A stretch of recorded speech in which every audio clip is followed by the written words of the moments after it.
Hello everyone, and welcome back to Nightmare Narratives. I can picture some of you already in bed, maybe some of you just getting home from work. Wherever you are, whatever time it is, I'm glad you're here. If this helps you relax or sleep, please like and subscribe. It means a lot. Now, let's get you comfortable, and I'll tell you tonight's story.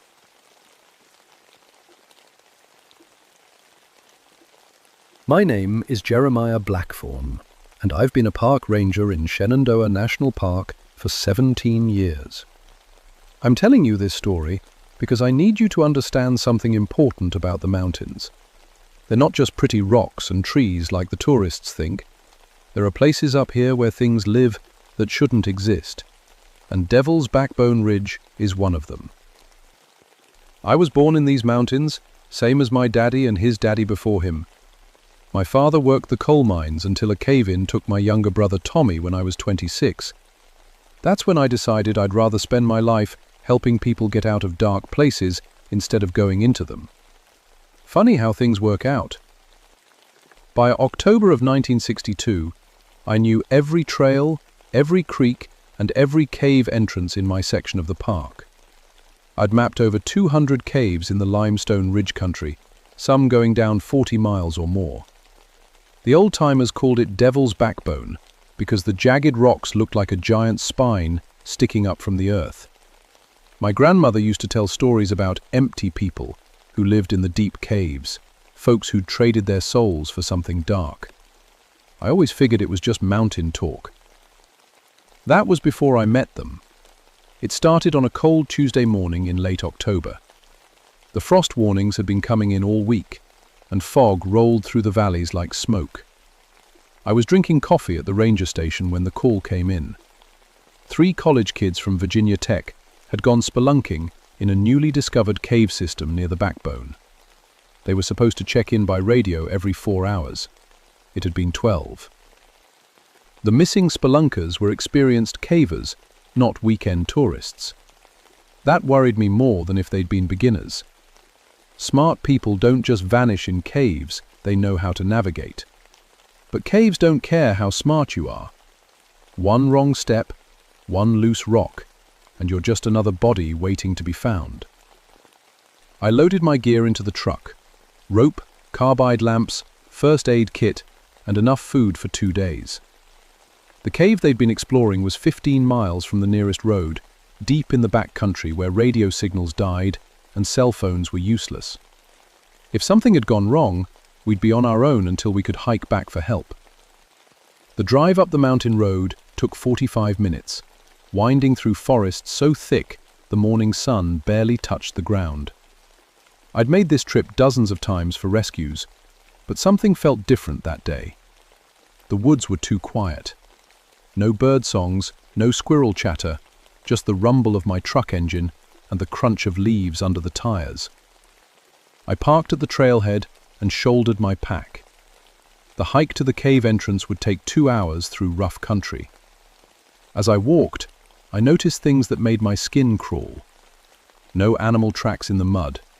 No insects buzzing around. Even the wind seemed afraid to make noise.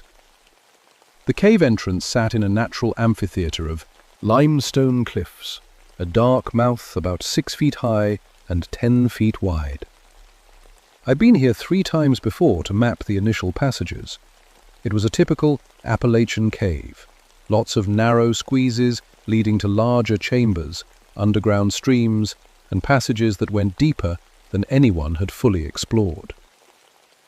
What I found outside the cave made my blood run cold.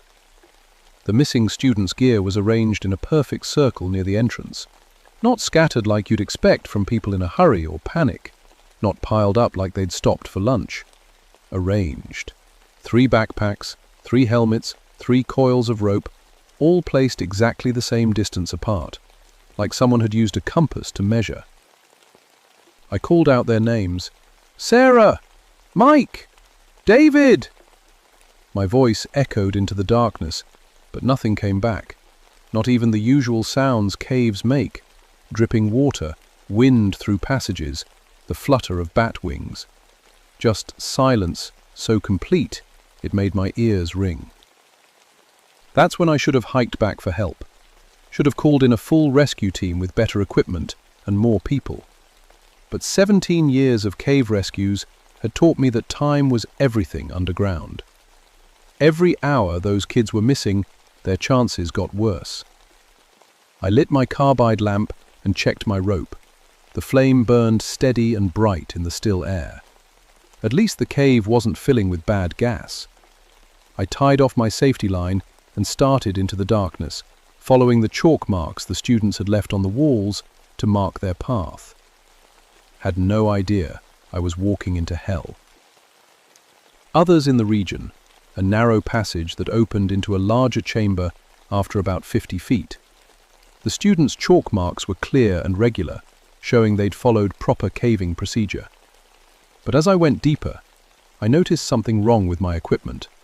My carbide lamp was burning too bright, like the flame was feeding on something besides acetylene gas. The light seemed to bend at the edges, creating shadows that moved when they shouldn't. I checked my compass and watched the needle spin in slow circles, unable to find magnetic north. I told myself, iron ore could mess with a compass, and limestone caves were full of strange chemistry. There had to be a logical explanation for everything I was seeing. The first handprint changed my mind about logic. I found it on the wall about 300 feet into the cave, pressed into soft clay beside one of the students' chalk marks. It was human-sized, but wrong somehow. The fingers were too long, and there was no thumbprint. Just 4 elongated marks, like something with very thin fingers had pressed against the wall. Then I found another, and another. The handprints led deeper into the cave, following a passage the students hadn't marked. Fresh prints, still damp to the touch. But the strangest thing wasn't the prints themselves, it was how many there were. Dozens of them, covering both walls of the passage, like a crowd of people had been walking through with their hands pressed against the stone. Some of the prints were bigger than human hands should be. Some were so small they could have belonged to children. All of them had that same wrong shape, 4 fingers, no thumb, pressed deep into clay that should have been rock hard after thousands of years. I followed the handprints for what felt like hours, but was probably 30 minutes. The passage sloped steadily downward, taking me deeper into the mountain than the maps showed. My altimeter read depths that shouldn't have been possible. According to my instruments, I was now below sea level, which was impossible in a mountain cave system. That's when I heard the voices. Whispered conversations echoing from somewhere ahead, too faint to make out words, but clearly human. I called out again. "Sarah! Mike! David! Can you hear me?" The whispers stopped.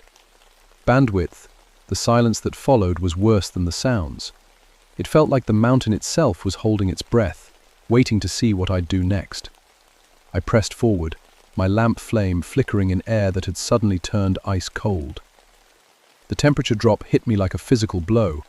In the span of 10 steps, the cave went from cool dampness to freezing cold that made my breath fog. My fingers went numb inside my gloves. Frost began forming on the walls, despite the fact that there was no air movement to cause such a sudden change. I found the students' first piece of abandoned equipment in a side chamber that hadn't existed on any of my previous maps. Sarah's helmet, sitting upright on a flat rock, like someone had carefully placed it there. Her headlamp was still on, beam pointing at the ceiling, battery somehow still strong after 12 hours. Next to the helmet was something that made me question my own eyes. A footprint in the cave floor, pressed into solid limestone as if the rock had been soft mud. Human-shaped but stretched, like someone had walked on feet that were too long for their body. Principles. I picked up the helmet and examined it closely. No cracks, no blood, no sign of struggle. Sarah had simply taken it off and left it behind. But why? And how had someone, or something, left a footprint in solid rock? The whispers started again, coming from multiple directions now. Conversations in what sounded like English, but spoken so softly I couldn't understand the words. Male voices, female voices, old and young, all talking at once in a murmur that seemed to come from the walls themselves. I drew my service pistol and called out in my strongest voice, "This is Park Ranger Blackthorn. If anyone can hear me, respond now." The whispers stopped again. Then something laughed, a sound like dry leaves rustling that seemed to come from right behind my ear. I spun around, gun raised, but found only empty cave passage stretching into darkness. My radio crackled to life for the first time since entering the cave. Through the static, I heard Deputy Ranger Thomas Whitehawk's voice. "Blackthorn, you copy? Found your truck at the trailhead. What's your status?" "Tom, thank God. I'm about a half-mile into the system, following strange tracks. The students' gear is scattered, but no sign of the kids themselves. Something's not right down here." "Copy that. I'm geared up and heading your way. Should reach the entrance in 30 minutes. "Negative," I said, probably too quickly. "This cave system isn't on any of our maps. It's dangerous and unstable. I need you to stay outside and coordinate with base camp." But the radio had already gone dead, leaving me alone with the whispers that had started up again, closer now and definitely following me as I moved deeper into the mountain. I should have turned back right then, should have waited for proper backup and equipment. But somewhere in the darkness ahead, 3 young people were counting on me to find them. And after 17 years of bringing folks home safe from these mountains, I wasn't about to stop now. On the walls had multiplied, covering every surface I could see. Some were pressed so deep into the stone, they looked like they'd been made in soft clay. Others seemed to glow with their own pale light, though that might have been tricks of my carbide flame. I followed them deeper into Devil's Backbone, not knowing I was walking towards something that had been waiting in the dark for over 100 years. The passage opened into a chamber larger than anything on the official cave maps. My carbide lamp couldn't reach the ceiling or the far walls. The whispers echoed from every direction, like dozens of people having quiet conversations just out of sight. Handprints covered everything here: walls, floor, even the ceiling overhead. They overlapped and swirled in patterns that hurt to look at, like someone had been trying to write a message in a language made of palm prints and finger marks. I found Mike's backpack sitting in the exact center of the chamber, contents scattered in another perfect circle. His food, water bottles, extra batteries, and climbing gear had been arranged with the same precise spacing I'd seen outside the cave. No signs of struggle, no blood, just methodical placement, like everything had been set up for some kind of ceremony. That's when Deputy Whitehawk's voice echoed from the passage behind me. "Jerry! Where the hell are you?" I turned toward the sound, relief flooding through me. "Down here, Tom. Follow my voice." But as his headlamp beam appeared in the passage entrance, I noticed something that made my skin crawl. Tom was walking wrong. His usual confident stride had been replaced by jerky, unnatural movements, like someone learning how to operate his legs for the first time. "Tom," I called out, "you okay?" He stepped into the chamber, and I saw his face in the lamplight. It was Tom. Definitely Tom. Same weathered features, same greying beard, same brown eyes I'd known for 8 years. But something was missing. Some spark or life that had always been there was just gone. "Found some strange things on the way down," he said in a voice that sounded like Tom but felt wrong somehow. "Lots of handprints, voices in the walls. You hear them too?" "Yeah, I hear them. We need to get out of here and call for a full rescue team. This cave system is unstable and there's something—" Tom's headlamp went out. Not died like a dead battery, just clicked off, leaving us standing in the circle of my carbide flame. In the sudden darkness beyond my light, the whispers grew louder. Clear enough now to understand words. "Come deeper. Come home. Come to us." "Tom, turn your light back on." "Battery's good," he said in that flat voice. "Light just won't work down here. Nothing electrical works right in the deep places." I played my lamp beam across his face and nearly dropped it. Tom's eyes reflected the light like an animal's, a pale, sickly glow that definitely wasn't normal. When he smiled, I could see all his teeth, more teeth than a human mouth should hold. "We should keep going," he said. "The students went deeper, much deeper. They're waiting for us." I backed toward the far side of the chamber, keeping my gun ready but not pointing it at Tom yet. Maybe the cave gases were affecting his behavior. Maybe the stress of the rescue was getting to him. Maybe there was still a logical explanation for everything I was seeing. Then I heard the ropes snap. Parliamentary crack echoed from the passage we'd entered through, like someone had cut a thick rope with a knife. My safety line, the rope connecting me to the outside world, had been severed. We were trapped in the chamber, with no way to retrace our path in the maze of passages.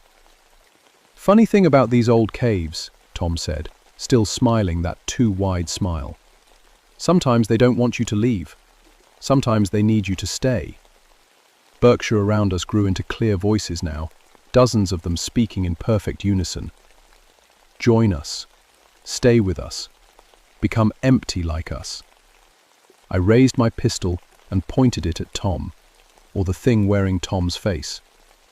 "What did you do with Deputy Whitehawk?" "I am Whitehawk," it said, tilting its head like a curious bird. "I'm just improved, made better, made empty so there's room for what needs to be filled." It took a step toward me, and I saw that its feet weren't quite touching the ground. It was floating an inch above the cave floor, moving with the jerky motions of a puppet on strings. "The students found us 3 days ago," it continued. "They were so eager to explore, so excited to map new passages. They made such wonderful hollow vessels once we emptied them out. I fired twice, center mass, just like my training. The bullets passed right through Tom's body without slowing down, sparking off the cave wall behind him. He laughed, a sound like grinding stone. "Bullets can't hurt the empty places, Jerry. But don't worry, soon you'll be empty too, and it won't hurt anymore. Nothing hurts when you're hollow." My carbide flame bounced wildly as I sprinted across the chamber toward what looked like another passage. Behind me, Tom's laughter echoed off the walls, joined by dozens of other voices laughing the same grinding laugh. The new passage was narrow, forcing me to crawl through sections barely wider than my shoulders. The handprints here were fresh and damp, like someone had just pressed them into the stone seconds before I arrived. Some still glistened with moisture that definitely wasn't water. I crawled for what felt like miles through twisting, branching passages that hadn't existed on any survey maps. My altimeter showed impossible depths. According to the readings, I was now more than a mile underground, deeper than any known cave system in Virginia. The passage finally opened into another chamber, and what I saw there made me understand why the mountain had such a dark reputation. Dozens of human figures sat in a perfect circle around the chamber walls. They looked like people at first glance, men and women of different ages, all sitting upright with their hands folded in their laps. But when my lamp flame played across their faces, I could see they were completely dried out, mummified, with empty eye sockets that seemed to follow my movements. In the center of the circle sat 3 newer bodies that I recognized: Sarah, Mike, and David, the missing students. They looked fresh, almost alive, except for their eyes. Their eye sockets were as empty and dark as all the others, and they were all staring right at me. That's when I realized the truth about Devil's Backbone. The Cherokee legends weren't just stories. The warnings about empty people weren't just mountain superstition. Something lived in these deep caves, something that had been here long before the first humans arrived, and it was very, very hungry. The mummified figures began to move. They rose from their positions with movements like broken marionettes, joints bending at wrong angles, heads tilting too far to one side. The newer bodies, the students, moved more naturally, but their empty eye sockets never stopped tracking my position. "Welcome, Ranger," Sarah's body said in a voice like autumn wind through dry leaves. "We've been waiting for you to join our circle." The thing that looked like Mike stood up and took a step forward. "We've been so lonely since the last visitors. It's been nearly 20 years since someone strong enough survived the journey to our sacred chamber." I backed toward the wall, carbide lamp held high, trying to keep all the moving bodies in sight. "What are you? What did you do to these people?"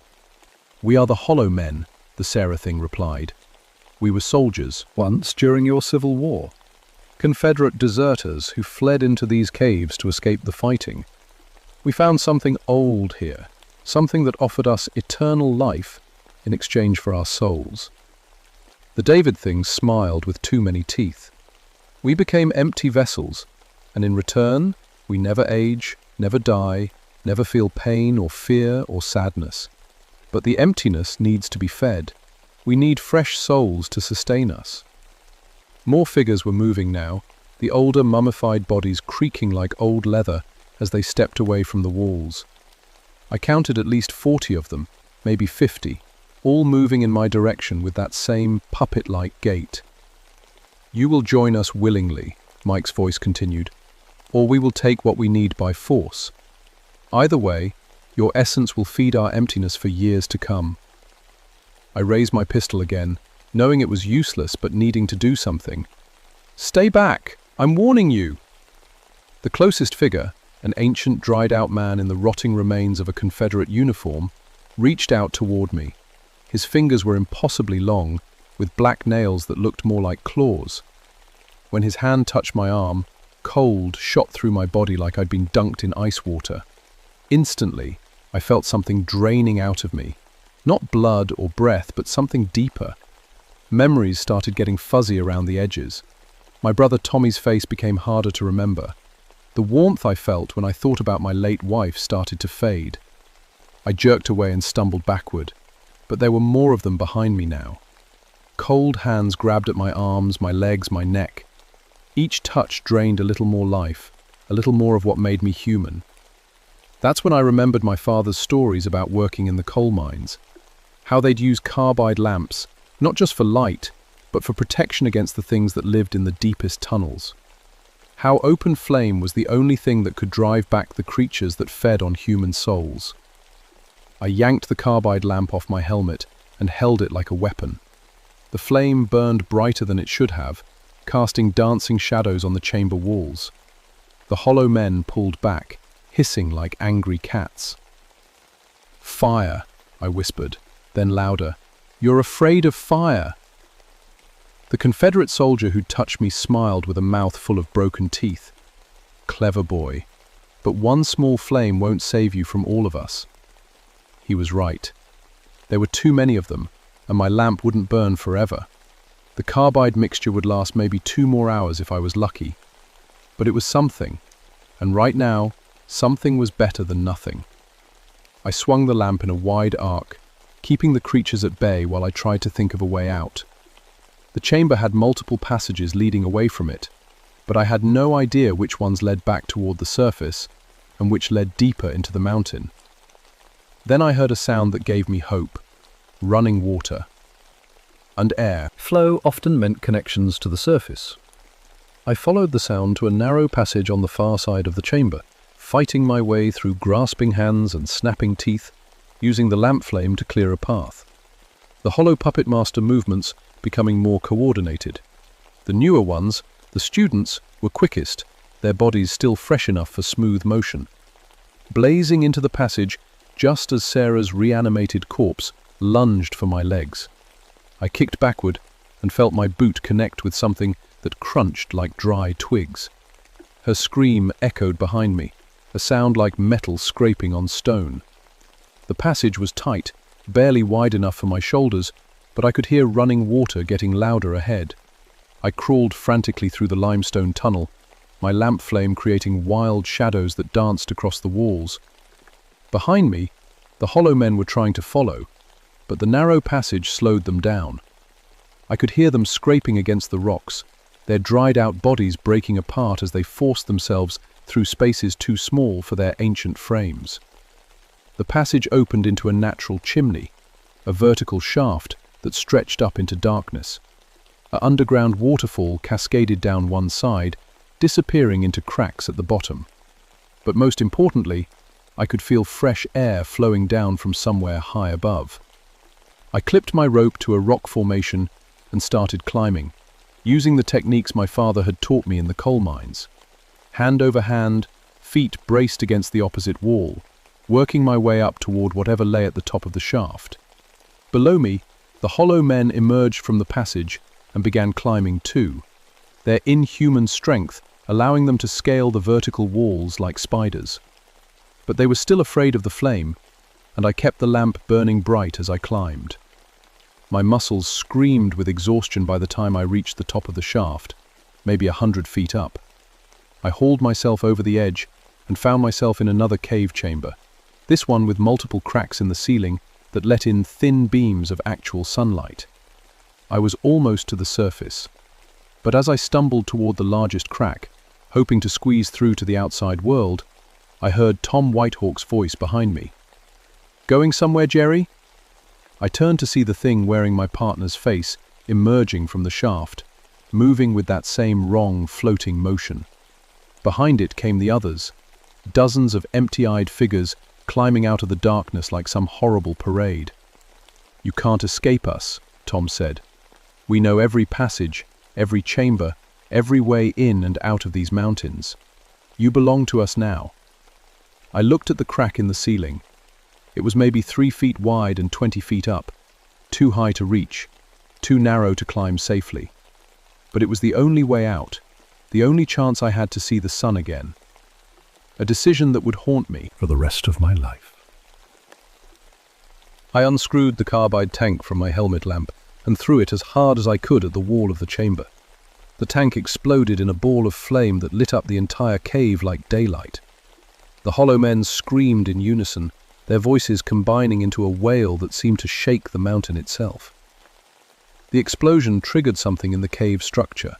Rocks began falling from the ceiling, and I heard the deep groaning sound that every cave rescue worker learns to fear, the sound of an imminent collapse. I dove for the crack in the ceiling as the chamber came apart around me, rocks the size of cars crashing down where I'd been standing seconds before. The shaft behind me filled with dust and debris, cutting off the hollow men's pursuit, but also cutting off my own escape route. I was trapped in a small pocket of space between fallen rocks and solid limestone, with just enough air to breathe and just enough light filtering down from above to see that I might, possibly, be able to squeeze through the crack to freedom. It took me 4 hours to dig my way out, moving rocks one at a time, widening the crack inch by inch until I could finally push through to the surface. When I emerged into the late afternoon sunlight, I felt like I'd been reborn. But my relief was short-lived. As I stumbled away from the crack, I heard a voice calling my name from somewhere in the woods. "Jerry! Jerry, where are you?" It was Tom Whitehawk's voice, but this time it sounded right, human, alive. I found him tied to a tree about 50 yards from the cave opening, unconscious but breathing. When I untied him and shook him awake, he looked up at me with eyes that reflected no light at all, normal, human eyes. "What happened?" he asked groggily. "Last thing I remember, I was hiking to the cave entrance. Then everything went black." I looked at Tom's face carefully. Same features, same beard, same brown eyes I'd known for 8 years. But this time, something was there. The spark of life, the warmth of a human soul. "How long was I out?" he asked as I helped him to his feet. I looked at my watch and felt my blood turn cold. According to the time, Tom had been missing for only 3 hours, but he looked like he'd aged 20 years. His hair had gone completely grey, deep lines creased his face, and his hands shook like an old man's. "Tom," I said quietly, "what's the last thing you remember before waking up here?" He thought for a moment, then shuddered. Dark places, cold like I've never felt, and voices, empty voices calling my name. He looked at me with haunted eyes. "Jerry, what happened to us down there?" I didn't have an answer that would make either of us feel better. The official report listed the cave system as geologically unstable due to recent seismic activity. The Army Corps of Engineers sealed every known entrance with concrete and steel, declaring the entire area off-limits to recreational cavers. The 3 missing students were listed as lost due to cave collapse, and their bodies were never recovered. Tom Whitehawk retired on medical disability 3 weeks later. Whatever had happened to him during those missing hours had aged him beyond his years. He moved to Florida to live with his sister, claiming the mountain cold hurt his bones too much to stay. He never talked about what he remembered from the cave, and I never asked. As for me, I requested immediate transfer to fire tower duty. After 17 years of cave rescues, I found I couldn't handle enclosed spaces anymore. Even walking into a building with no windows made me break out in cold sweats.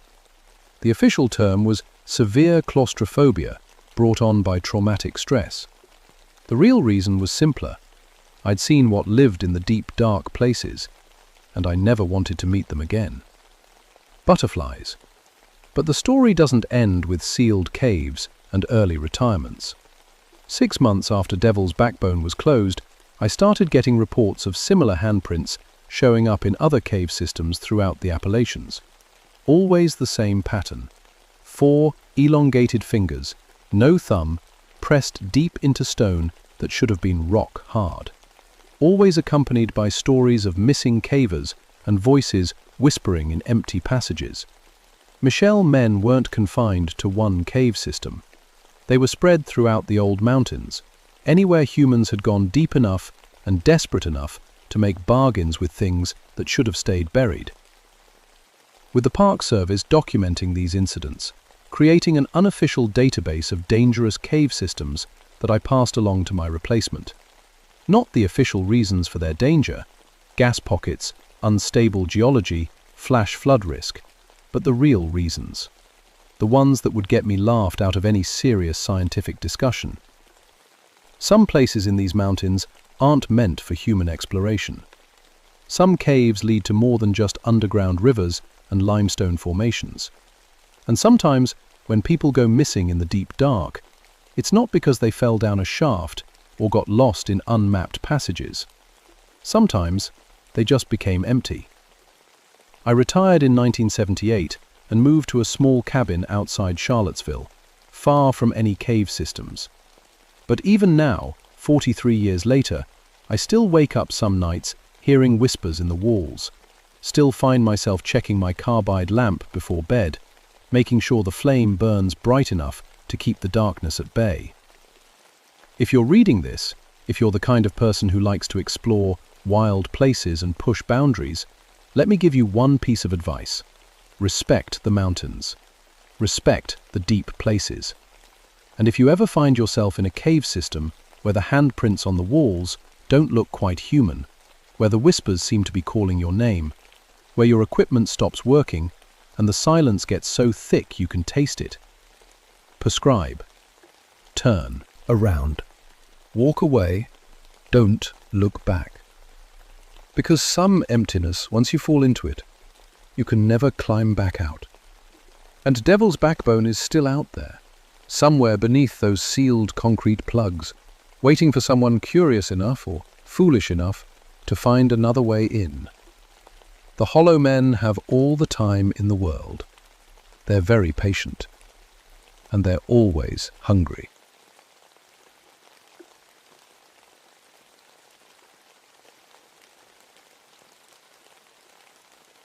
My name is Rebecca Ironwood, and I've been a park ranger in the Great Smoky Mountains for 13 years.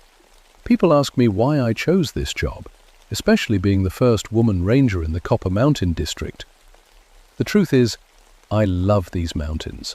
I have a PhD in zoology, and there's nothing I enjoy more than tracking wildlife through these ancient peaks. At least, that's what I used to think. In March of 1974, I thought I'd seen everything these mountains could throw at me. I'd tracked and moved 23 problem bears. I'd studied mountain lions for my research. I knew every trail, every ridge, every hidden spring in my district. The other rangers called me Doc because of my degree, but I preferred to think of myself as someone who understood the science behind the wilderness. The Cherokee have stories about these mountains, old stories about creatures that protect sacred places. The local folks talk about the wampus cat, a giant wildcat that walks on 2 legs and screams like a woman in pain. I'd heard these tales my whole career, and I always had the same response: misidentified cougars and old folklore mixing together. Copper Mountain rises 6,200 feet above the valley floor. It's covered in thick rhododendron bushes that grow so close together they form tunnels. In March, when the snow melts and the fog rolls through the valleys, it's one of the most beautiful places on Earth. It's also 8 miles from the visitor center, and radio coverage gets spotty once you climb above 5,000 feet. I should have paid more attention to that last part. The first call came in on a Tuesday morning. 2 hikers had reported being attacked by what they described as a 6-foot wildcat that walked on its back legs. The male hiker, Tom Bradley, had claw marks across his shoulder. His girlfriend, Sarah Chen, was shaking so hard she could barely speak. "It wasn't a bear," Tom kept saying as the EMTs loaded him into the ambulance. "Bears don't move like that. This thing, it jumped over a creek that was 15 feet wide, just sailed right over it." I took their statement and photographed Tom's wounds. The claw marks were deep, deeper than any mountain lion should be able to make. They were spaced wide too, like they came from something with much bigger paws than any cat I'd ever studied. But animals can surprise you. Maybe this was an injured cougar that had developed an unusual way of walking. Maybe the hiker's fear had made them see things that weren't really there. I'd investigate, collect some evidence, and probably end up relocating another problem predator. Blinked I packed my gear that afternoon: plaster for making casts of tracks, my 35mm camera, emergency radio, and my tranquilizer gun. Bill Hawkins, our maintenance crew chief, offered to help. Bill had grown up in these mountains and knew them almost as well as I did. "You be careful up there, Doc," he said as I loaded my truck. "Something's got the wildlife spooked. Haven't seen a single deer track on the lower trails for 3 days." "Animals migrate," I told him. "Spring patterns change all the time." But as I drove up the winding mountain road toward Copper Mountain, I noticed Bill was right. No deer, no squirrels. Even the birds seemed quieter than usual. The forest felt empty. Patriotism, I parked at the trailhead where the attack happened and started looking for sign. It didn't take long to find the tracks. They were unlike anything I'd ever seen. The basic shape was feline, round paws with what looked like retractable claw marks. But they were huge, almost as big as my hand. And there was something else. Something that made my stomach tighten as I knelt down to examine them closer. Mixed in with the normal cat tracks were prints that looked almost human. Not human exactly, but like a cat's paw with fingers. The palm was elongated, and there were 5 separate toe marks instead of the usual 4. I made plaster casts of the best prints and photographed everything. Then I followed the trail deeper into the rhododendron thickets. The tracks led up the mountain, toward an area the Cherokee had always said was sacred, a place where early settlers had reported strange disappearances back in the 1800s. As the sun started to set, I made camp about a mile up the trail. I set up my camera traps around the area where the tracks were freshest, hoping to get photos of whatever was making them. That night, I heard the screaming for the first time. It started around midnight, a sound like a woman being murdered, but with an animal quality underneath it. The sound echoed off the mountain walls, making it impossible to tell where it was coming from. It went on for almost 10 minutes, then stopped as suddenly as it had started. I lay in my sleeping bag, heart pounding, trying to convince myself it was just a normal mountain lion call, distorted by the terrain. But I knew I was lying to myself. I woke up before dawn to find my camera traps destroyed. Not just broken, destroyed. The metal casings were crushed like someone had squeezed them in a giant fist. The film was pulled out and scattered across the ground in long black ribbons. Whatever had done this had incredible strength, and it had been smart enough to find every single camera. I radioed back to headquarters, but the signal was too weak to get through clearly. Static filled most of my transmission. I was on my own until I hiked back down to where the radio worked better. I spent the morning following the tracks further up the mountain.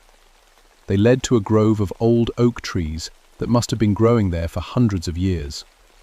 The Cherokee consider groves like this sacred, places where the spirit world touches our world. Then where I found the backpack. It was hanging from a branch 25 feet up in one of the oaks, just hanging there like someone had tossed it up with no effort at all. The tree trunk below it was scarred with claw marks that went deep into the wood, deeper than any normal animal could scratch. Abandonment climbing gear to reach the pack. It belonged to Mike Stevens, a solo hiker who'd been reported missing 3 days earlier. Inside, I found his wallet, his camera, and a journal. The last entry was dated 2 days ago. Something's following me. I can feel it watching from the bushes. The other animals are gone, even the insects. It's too quiet. Going to try to reach the ranger station tomorrow. He never made it. Colonization, I found Mike's body that afternoon, about a quarter mile from where his pack had been hanging. I've seen a lot of animal attacks in my career, but nothing like this. Mike had been killed by massive claws, but his body hadn't been eaten. It was arranged, placed carefully against a large boulder like he was sleeping.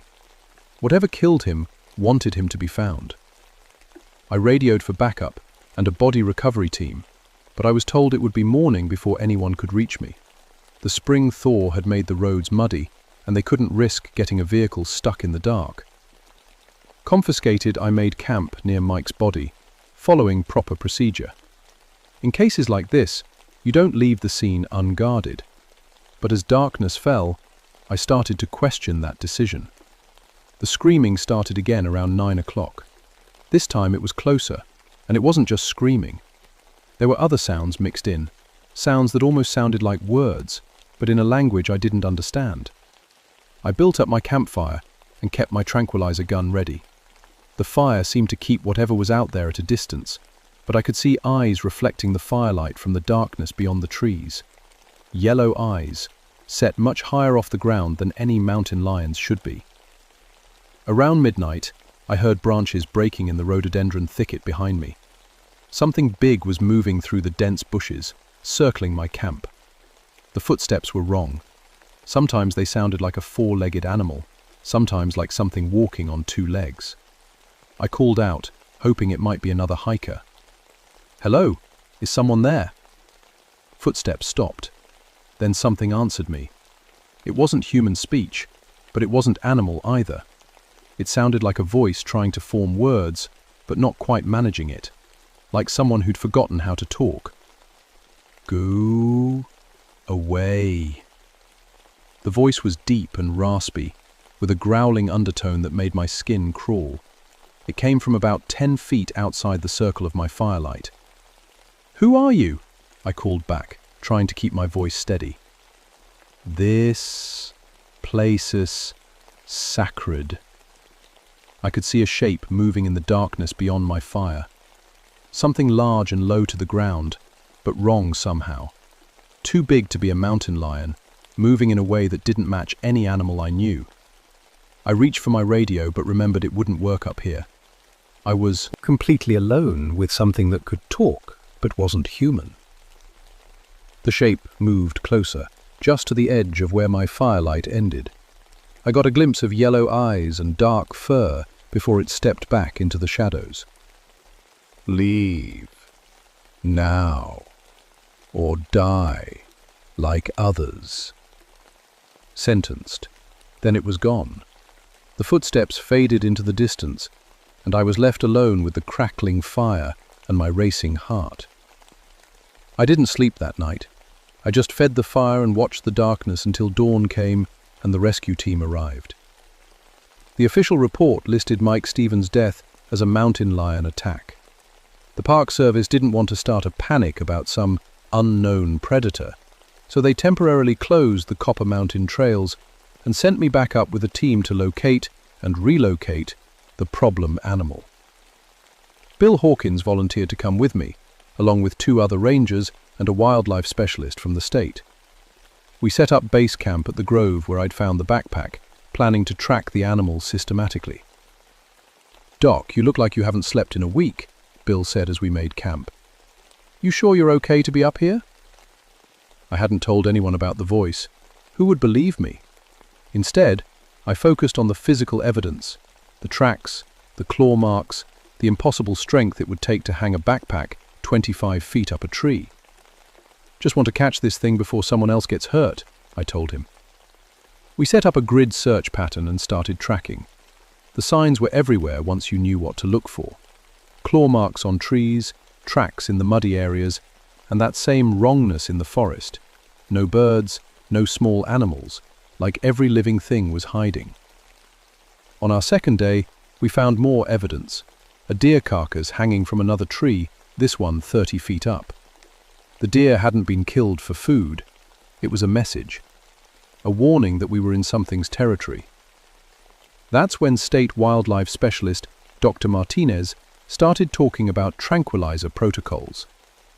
"Based on the size of these tracks, we're looking at an animal that weighs at least 300 pounds, he said. "I'll need to adjust the drug dosage accordingly." "What if it's not a normal animal?" I asked. Everyone looked at me like I'd lost my mind. "What do you mean, Doc?" Bill asked. I couldn't tell them about the voice, but I could share my concerns about the behavior. The Cherokee have stories about this area, stories about guardians that protect sacred places. What if we're dealing with something that's not quite normal? Dr. Martinez laughed. "Rebecca, you're a scientist. You know better than to buy into local folklore." But Bill didn't laugh. He'd grown up hearing the same stories. "My grandmother used to tell me about the Wampus cat," he said quietly. "She said it was a Cherokee medicine man who was cursed to become a guardian spirit. Half man, half cat, protecting the old places from people who would harm them." "That's just stories," Dr. Martinez said. But I noticed he checked his tranquilizer gun again. We found fresh tracks that afternoon, leading toward the peak of Copper Mountain. The trail was clear and easy to follow, too easy, like whatever we were tracking wanted us to follow it. The tracks led to a narrow ravine about 30 feet across. On the other side, we could see more tracks leading up toward the summit. Dr. Martinez was studying his topographic map, looking for a way around. "There's a trail that loops around to the north," he said. "It'll add about 2 hours to our hike, but..." That's when we saw it jump. It came from somewhere high up on the cliff face on the far side of the ravine. One moment the air was empty, the next moment something dark and massive was sailing across the 30-foot gap, like it was nothing. It landed on our side with a soft thud, then disappeared into the rhododendron bushes before any of us could get a clear look. "When you see that," whispered one of the other rangers. We all saw it. No normal animal could make a leap like that. The physics just didn't work. Martinez was shaking as he checked his equipment. Maybe we should call for backup. But Bill was already moving toward where the thing had landed. "Look at this," he called. Records were there in the soft mud, the same impossible combination of feline paws and human-like digits. But these were fresh, still filling with water. "It's playing with us," I realized. It could have attacked us when we were looking at the map, but instead it just wanted to show us what it could do. That night, we made camp in a defensible position, backs to a rock wall, fire in front, clear sight lines in all directions. We took turns on watch, 2 people awake at all times, while Bill and I had the midnight shift. We sat by the fire, listening to the night sounds of the forest. Except there weren't any. Even the wind seemed muffled. "Capitalists," Bill said quietly. "I need to tell you something. My grandmother didn't just tell stories about the Wampus cat. She claimed she saw it once, when she was young." "What did she say it looked like?" "Like a mountain lion, but bigger, much bigger. And it could stand up on 2 legs when it wanted to. She said its eyes held intelligence. Not animal intelligence, but human intelligence trapped in an animal body." Paralyzed, a branch snapped somewhere in the darkness beyond our fire. "She also said it could speak," Bill continued. "Not clearly, but enough to understand. It would warn people away from places they shouldn't go." Another branch snapped, closer this time. I was about to tell Bill about the voice I'd heard when something stepped into our firelight. It was exactly what Bill's grandmother had described. A mountain lion, but wrong in every way. Too big, maybe 6 feet long, not counting its tail. Its shoulders were broader than any cat's should be. more like a man's, and when it reared up on its hind legs to look at us, it stood nearly 7 feet tall. Its eyes were yellow and intelligent and completely, terrifyingly human. Bill reached for his tranquilizer gun, but the creature spoke before he could raise it. No more warnings. His voice was clearer than it had been 3 nights ago, like it was remembering how to use human speech. You bring others. You bring machinists. You desecrate the holy places. Dr. Martinez and the other rangers were awake now, reaching for their weapons, but I held up my hand to stop them. We're just trying to protect people, I said to the creature. People have been hurt. Its lips pulled back, revealing fangs longer than my fingers. People hurt the mountain first. I protect. I guard. Always guard. Unprotected. You're the Cherokee medicine man, I said, the pieces falling into place. The one from the stories. It nodded slowly. Cursed to guard. Cursed to protect. Until the mountain needs me no more. That's when Bill made his mistake. He raised his tranquilizer gun. The creature moved faster than anything that size should be able to move. One moment it was 10 feet away. The next it was on top of Bill, claws extended. Freezes, I heard Bill scream. I saw blood. I saw claws as long as kitchen knives raking across his chest. Then Dr. Martinez shot it, with enough tranquilizer to drop a grizzly bear, and it staggered back into the darkness. But it didn't fall down. Palestinians was alive, but barely. The claw marks across his chest went deep, and he'd lost a lot of blood. We radioed for an emergency medical helicopter and started first aid, but we all knew it would be touch and go. Why didn't the tranquilizer work? Dr. Martinez kept asking. I gave it enough to drop anything. I was beginning to understand that we weren't dealing with anything normal. The Cherokee stories weren't folklore, they were warnings. This creature wasn't just an animal, it was something much more dangerous. While the others worked on Bill, I followed the blood trail. The creature was hurt but not down, and I needed to understand what we were really facing. The trail led up toward the summit of Copper Mountain, toward the sacred grove the Cherokee had told us never to enter. With each step, I felt like I was walking into a place humans weren't meant to go.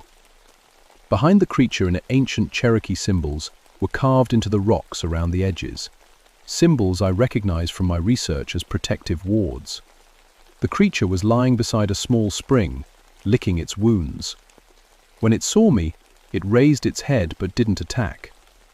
Why? I asked. Why are you doing this? It struggled to its feet, still groggy from the drugs. The Whittered men came, it said, its voice clearer now. They cut the trees, they poisoned the waters, they buried the sacred grounds under their roads. That was 100 years ago, I said. The park protects these places now. Blackjack? Park? The creature's laugh was a horrifying sound, half human and half growl. Your park brings thousands. They walk where they shouldn't walk.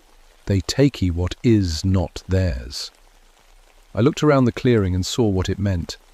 This wasn't just any grove. It was a burial ground, a place where Cherokee leaders had been laid to rest for centuries. And we'd been trampling through it like it was just another hiking trail. I was the guardian, the creature continued. When the curse was placed, I accepted. I gave up my human from to protect this place. How long? I asked. Since 1838, since the soldiers drove my people away. 1838, the Trail of Tears. This creature had been guarding this mountain for over 130 years. You killed those hikers, I said. Abolished, I warned them. They did not listen. They camped in the burial ground. They left garbage in the sacred spring. I understood now why Mike Stevens had been arranged so carefully. It wasn't cruelty, it was respect. Even in death, the Guardian had honored him as a person while protecting what it was sworn to guard. What do you want? I asked. the creature's yellow eyes fixed on mine. I want the desecrations to stop. I want the businessmen to stay away. I want the sacred places to remain sacred. Behind me, I heard helicopters approaching, the medical evacuation for Bill, and probably backup rangers too. Soon, this mountain would be swarming with people, all of them trying to hunt down and kill this creature. "If I help you," I said, "will you stop killing people? If they stay away from the sacred places, they will live." I made a decision that would change my life forever. Instead of leading the rangers to the creature, I would help it protect what it was sworn to guard. The helicopters were getting closer. I had maybe 5 minutes before they arrived. "There's a survey team planning to put a new trail through this area," I told the creature. "They want to open up the summit to more hikers." Metallic, its eyes flashed with fury. "Never." "I can stop them," I said, "but I need you to trust me. No more killing unless they actually threaten the sacred places. Can you do that?" The creature studied me for a long moment.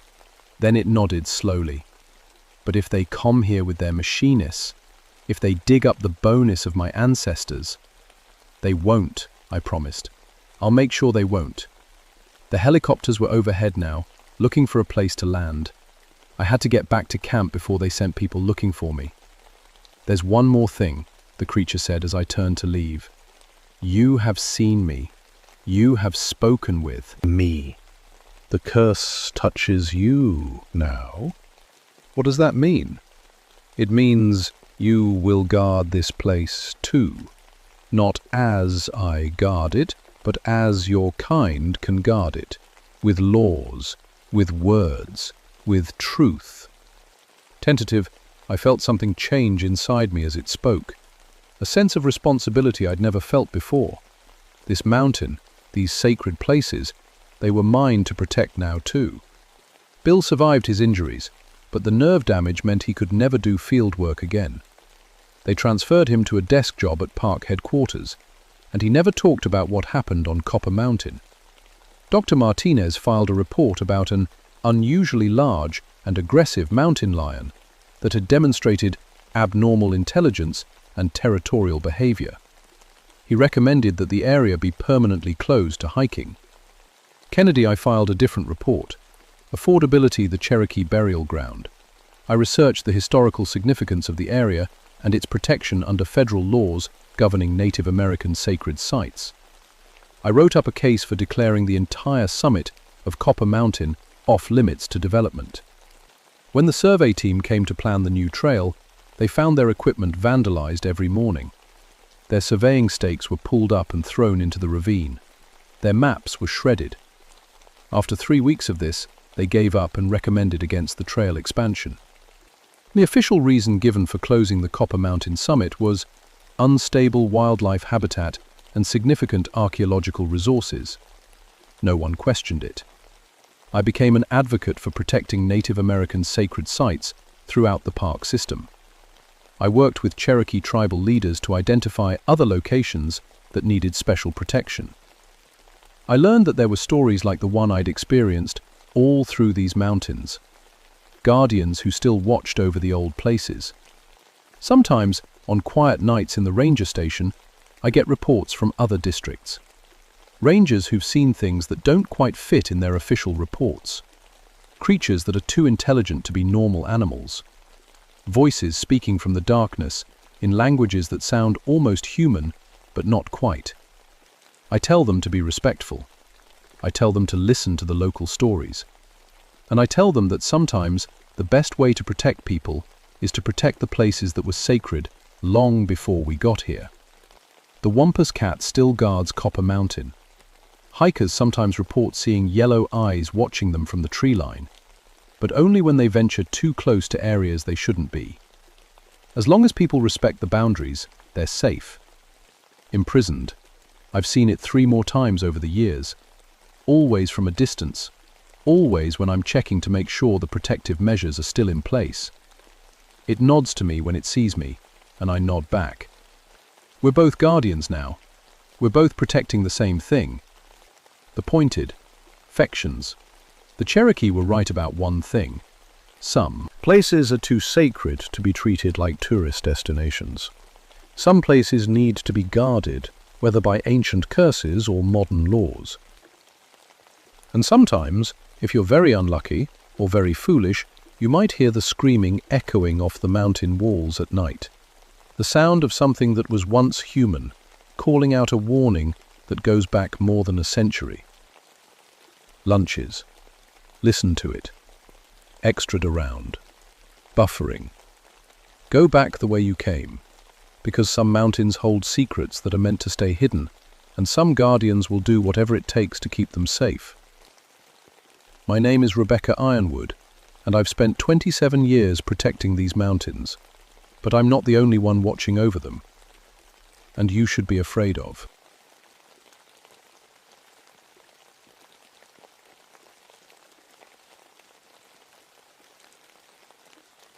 My name is Caleb Mountainheart, and I've been a forest ranger in these West Virginia mountains for 20 years. My family's been here for 6 generations, building bridges and maintaining trails through some of the roughest country you'll ever see. I know every creek, every ridge, and every old bridge in the Monongahela National Forest like they're my own children. Officers, telling you this story because what happened to me on Devil's Fork Bridge changed everything I thought I knew about my job. Before that November day in 1981, I figured bridge collapse stories were just poor maintenance and harsh weather. Metal gets old, wood rots, and mountain storms can tear apart anything humans build. Simple as that. The Cheat Mountain area where I work sits 12 miles from the nearest town. It's the kind of place where cell phones don't work, and your truck radio only picks up static. Devil's Fork Bridge spans a 200-foot gorge with a fast stream rushing over rocks far below. Ancient hemlocks grow so thick on both sides that even at noon, the bridge sits in shadow. The bridge itself was built back in the 1920s, a steel truss design that should have lasted forever with proper care. It's the only way to reach the Eastern Trail system, so keeping it safe matters. Hikers, hunters, and research teams all depend on that bridge. If it fails, people die. That morning started like any other. Ice had formed overnight from an early winter freeze, and I needed to check the bridge deck for damage. Ice and steel don't play nice together. The metal contracts and expands, creating stress fractures that can turn deadly without warning. I loaded my truck with the usual inspection gear, stress gauges, concrete core sample tools, my grandfather's old carpenter level that never lied. The drive up took 40 minutes on winding mountain roads that barely deserved the name. But as soon as I parked near the bridge approach, something felt wrong. The forest was too quiet. No birds, no squirrels rustling through leaves, no insects buzzing. Even the stream below seemed muffled, like someone had wrapped the whole area in cotton. I've worked in these mountains long enough to trust my gut when the wilderness gets strange. Animals sense things humans miss. When they all go quiet at once, it usually means bad weather coming or a predator nearby. I grabbed my clipboard and walked onto the bridge deck. The metal felt solid under my boots, no unusual vibration or sway. But the handrails were ice cold, even though the morning sun should have warmed them by now. When I touched the steel beam with my bare hand, it was like grabbing a frozen pipe. Well, that's when I saw the first bone. It was small, maybe from a rabbit or squirrel, met the main support beam. Nothing unusual about that. Hawks and owls drop bones all the time. But when I tried to pull it free, the bone wouldn't budge. It wasn't just stuck. It looked like it had grown right out of the metal. Pulled out my flashlight and checked the other beams.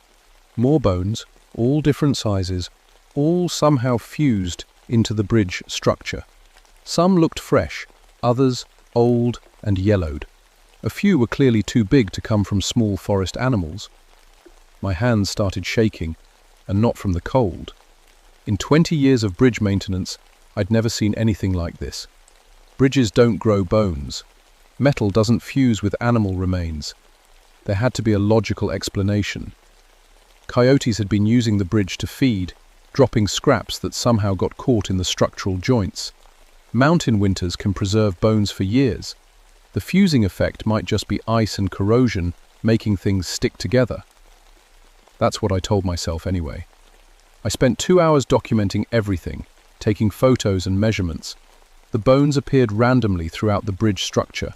No pattern I could figure out. Some were definitely animal, bird wings, deer legs, small mammal skulls, but others looked disturbingly human-like. When I finally packed up my gear, the sun had climbed high enough to reach the bridge deck, but the metal still felt freezing cold, and that absolute silence continued.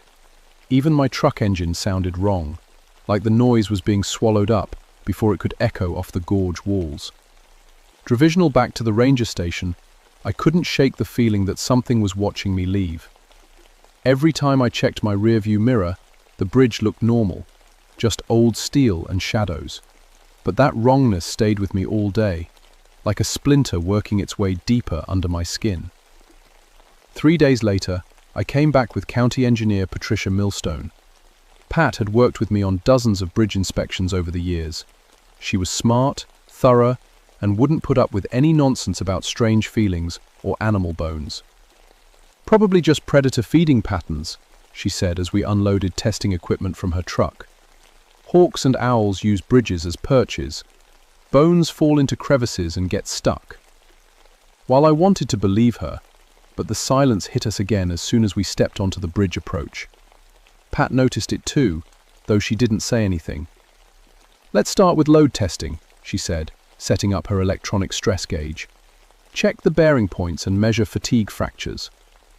I attached sensors to the main support beams, while Pat calibrated her equipment.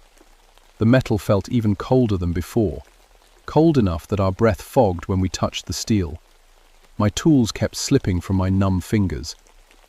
"The temperature's affecting the readings," Pat muttered, frowning at her gauge.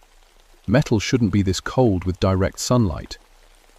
That's when her equipment started acting up.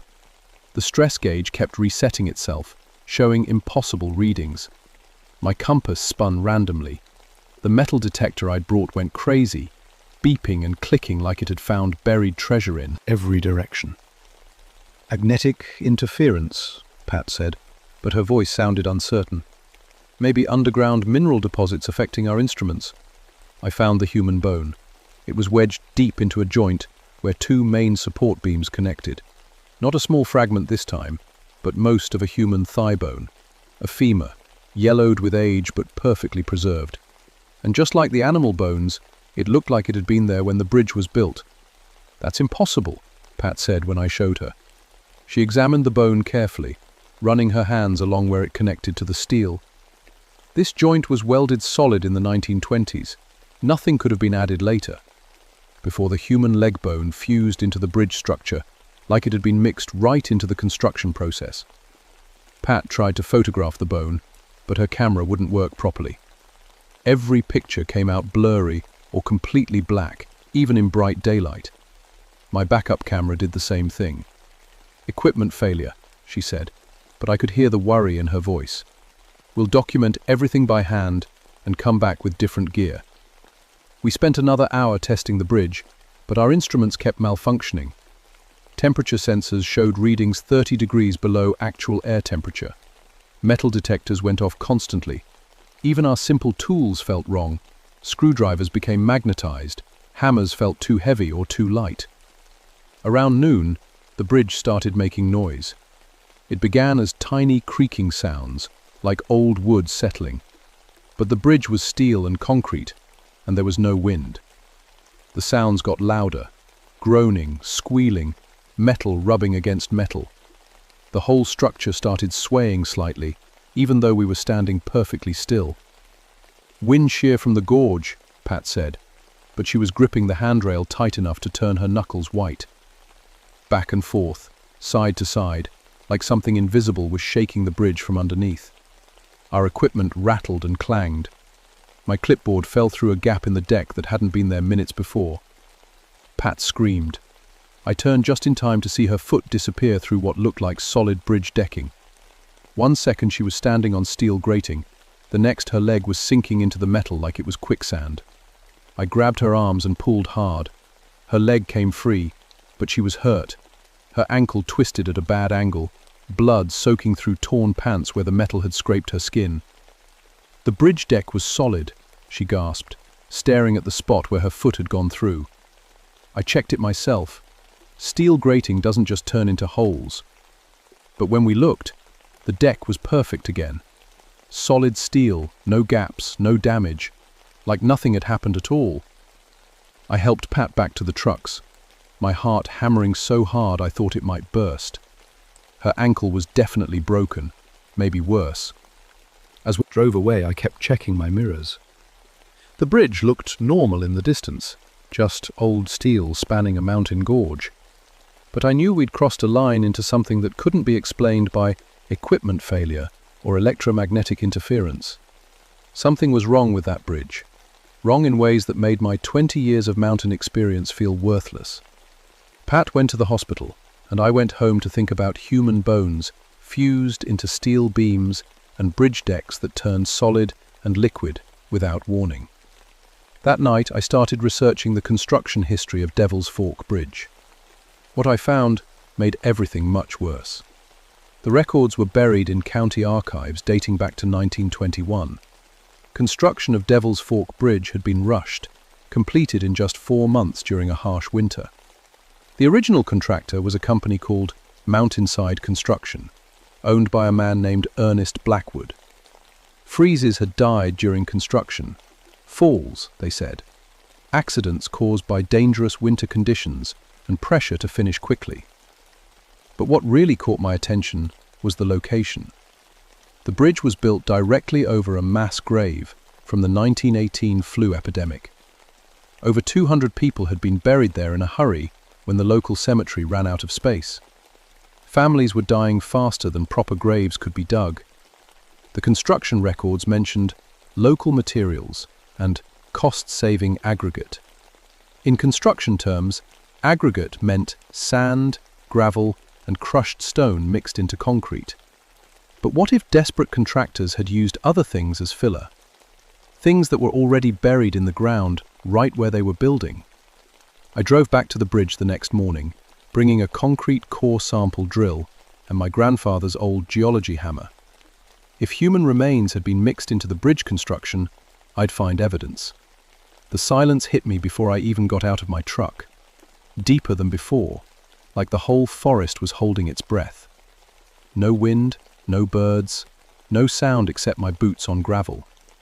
I set up the core drill on one of the main foundation pillars and started boring into the concrete. The bit went in smooth for the first few inches, then hit something hard. When I pulled up the sample, chunks of bone came with it. Human teeth, fragments of skull, pieces of rib cage. They weren't just mixed into the concrete, they were the concrete. Whoever built this bridge had ground up human remains and used them as construction material. My hands were shaking so bad I could barely hold the drill. I took more samples from different spots. Every single core came up full of bone fragments. The entire foundation of Devil's Fork Bridge was built on a literal pile of human remains. That's when the manifestations started. Chronological, it was just temperature changes. Cold spots that moved around the bridge like invisible people walking past. Then the metal started groaning and flexing without any load or wind pressure. I tried to leave, but my truck wouldn't start. The engine turned over fine, but something was wrong with the electrical system. Radio dead, headlights flickering, dashboard gauges spinning randomly.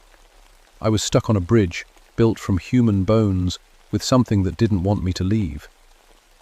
The handrails started vibrating under my hands. Not mechanical vibration, more like the metal was trying to speak, struggling to form words. When I pressed my ear against the steel beam, I could hear whispers. Dozens of voices, maybe hundreds, all talking at once, too quiet to understand. The first spirit. She appeared at the far end of the bridge, translucent and flickering like heat shimmer. A woman in 1918 clothing, her face gaunt from sickness.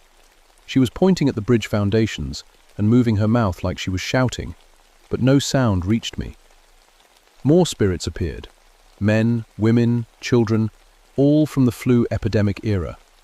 They surrounded the bridge, pointing at the concrete, gesturing frantically at the spots where I'd taken my core samples. They looked angry and desperate, like they'd been trying to get someone's attention for 60 years. The bridge started shaking again, harder than before. Metal bolts popped loose and fell into the gorge. Sections of handrail bent and twisted like invisible hands were reshaping them. The road deck cracked, revealing more bone fragments embedded in the asphalt. Flew off the bridge by itself, spinning through the air before crashing into the trees below. My sample containers shattered, scattering bone fragments and concrete dust in the wind. The spirits were getting clearer, more solid. I could see their faces now, could read the desperation in their eyes.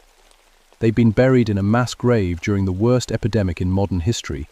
Then their remains had been ground up and used as construction materials by contractors trying to save money. Prohibited propulsion, burial. They wanted to be treated like human beings instead of road aggregate.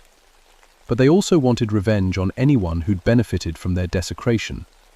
And I was standing on a bridge built from their bones, documenting their gravesite like it was just another maintenance problem. Support cables snapped with sounds like rifle shots. A section of the bridge deck tilted sideways, and I had to grab the handrail to keep from sliding into the gorge. That's when I realized the truth that made everything infinitely worse.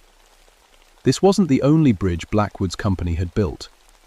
Construction records showed similar projects throughout the mountain region during the 1920s, all completed quickly and cheaply during economic hard times. How many other bridges were built on mass graves? How many other pieces of infrastructure in these mountains contained human remains as construction materials?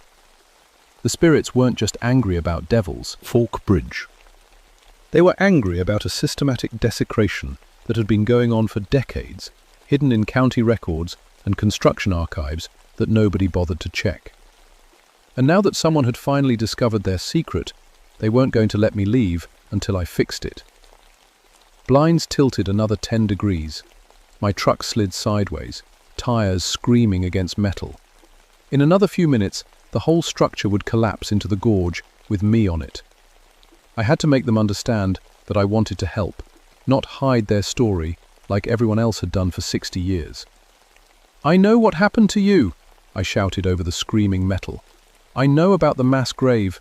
I know about Blackwood." The shaking stopped for a moment. The spirits turned toward me, their faces still angry but listening now.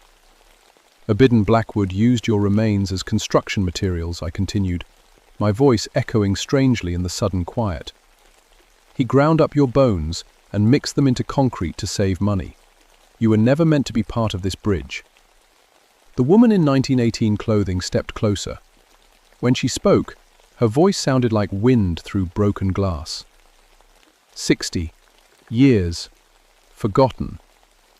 More voices joined hers, overlapping whispers that gradually became clearer.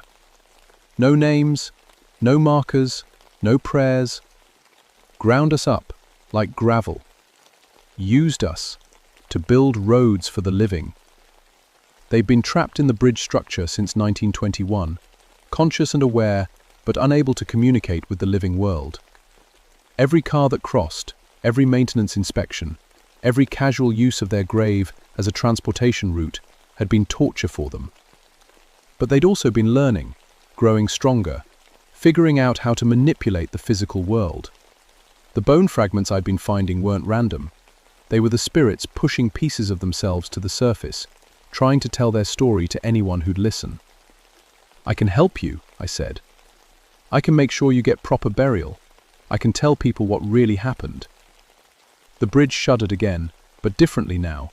Not violent shaking, more like a sigh of relief that made the whole structure settle and flex.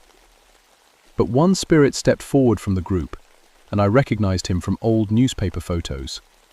Ernest Blackwood himself, the contractor who desecrated their grave.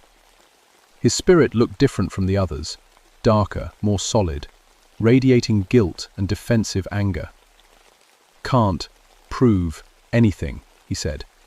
"Records, lost. Witnesses, dead. Nobody will believe. The other spirits turned on him, their translucent forms becoming sharper and more defined.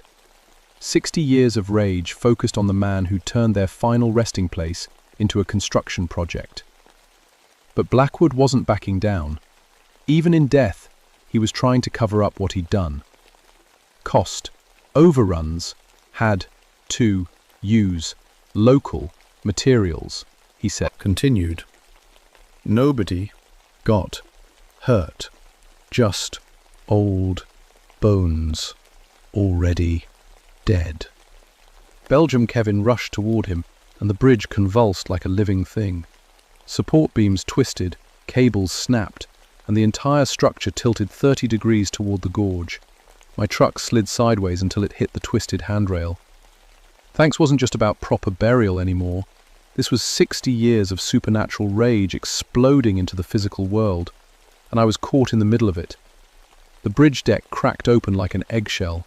Concrete chunks fell into the gorge, revealing the human remains that had been used as foundation material. Skulls, rib cages, arm bones, all mixed together with standard construction aggregate to form the pillars that held up the bridge.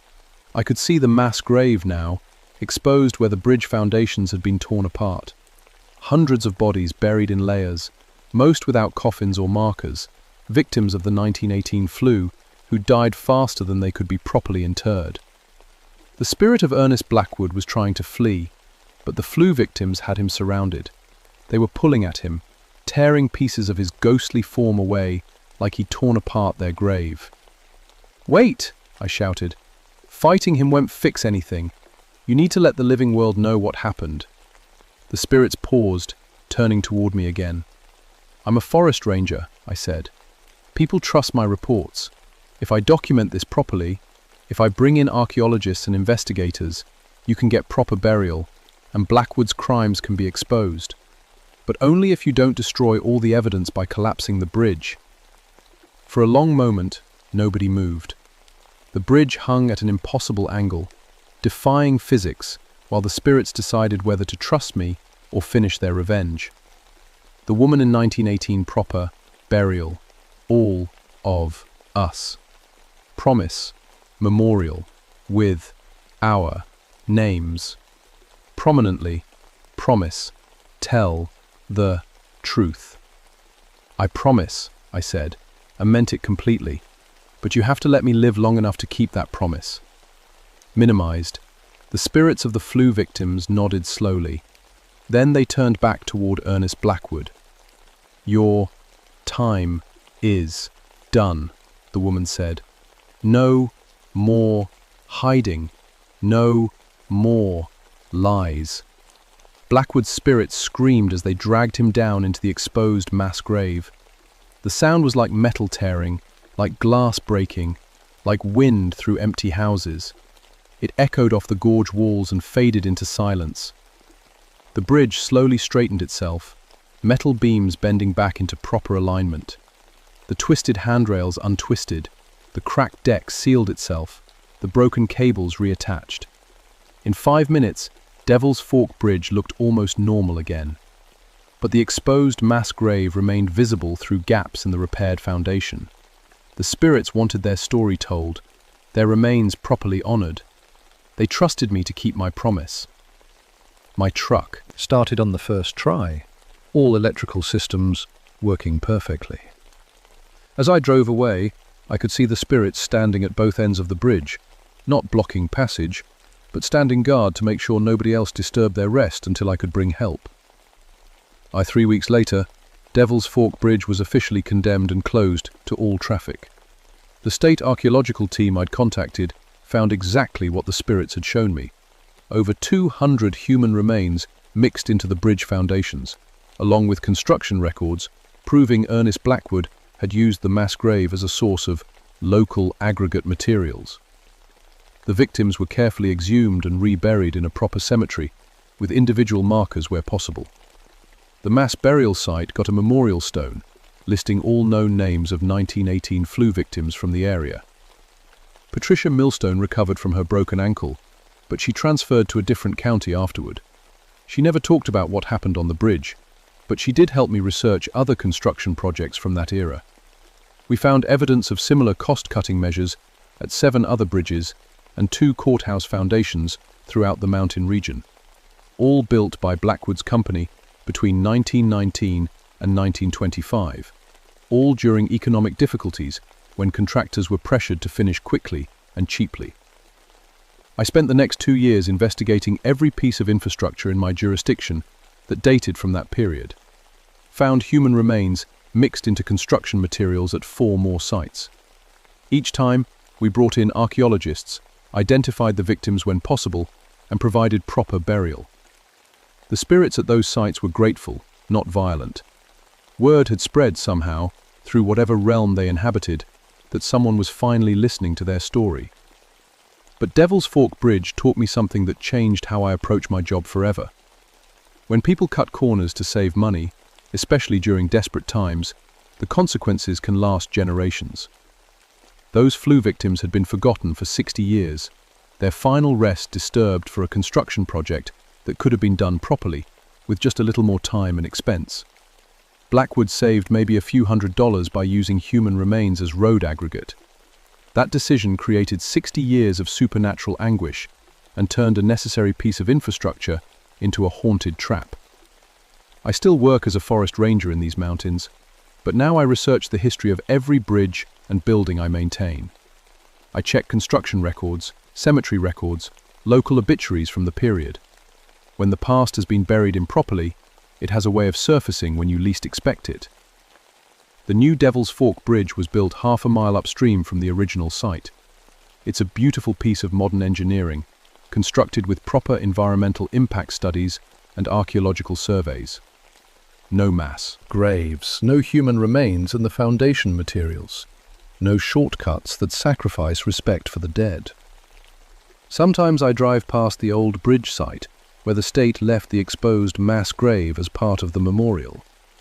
The silence is different now, peaceful instead of angry, like the forest has finally exhaled after holding its breath for decades. But I know there are other bridges in these mountains, other when contractors were tempted to use whatever materials came cheaply. The past has a way of making itself known when someone disturbs the wrong pile of bones or tears into the wrong foundation. My grandfather used to say that mountains remember everything, every tree cut, every stream diverted, every grave disturbed. The Appalachians are old mountains with long memories, and sometimes they demand that forgotten stories be told properly. I've learned to listen when the silence gets too deep, when metal feels colder than it should, when bones appear where bones shouldn't be. Because the dead deserve better than being ground up and mixed into concrete, and the living deserve to know when they're walking on graves. Every bridge tells a story. Most of them are just stories about engineering and construction, weather and maintenance. But some bridges tell stories about the people who were sacrificed to build them, forgotten and buried beneath steel and concrete. Those are the stories that matter most, because they're the ones nobody else wants to hear. If you ever find yourself on an old bridge in the mountains, and the silence gets too deep, and the metal feels too cold, pay attention. The dead have been waiting a long time for someone to listen. And always remember, every foundation has a history. Sometimes that history includes people who deserved better than becoming construction materials for the living world to drive across. Make sure their stories don't stay buried forever.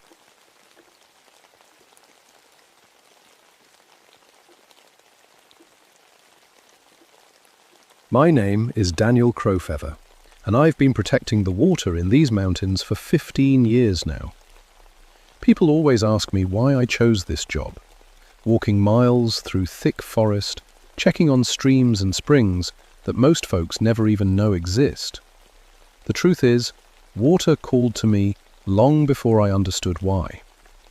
I'm half Cherokee, got my geology degree from NC State, and I know every drop of water in 50 square miles of the Pisgah National Forest.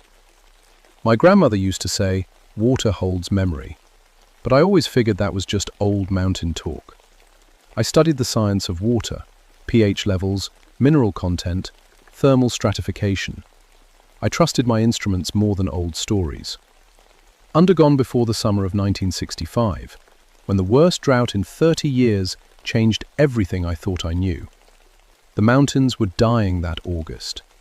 Springs that had run clear for centuries turned to dusty holes.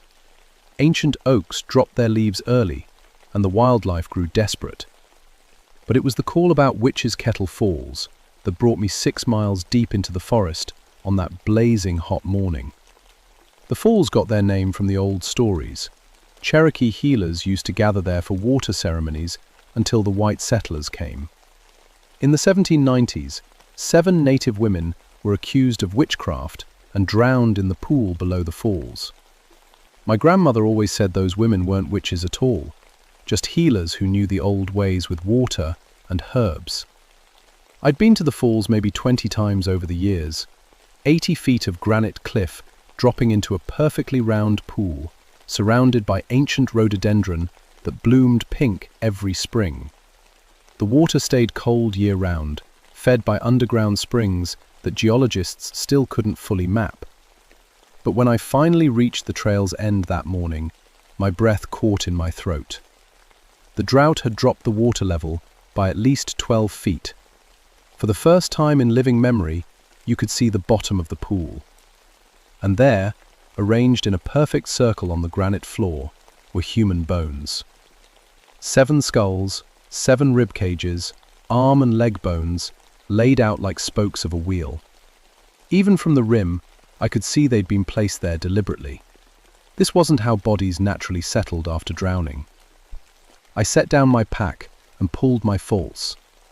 But this was a little bit more from a future. The challenge was exactly where the labour.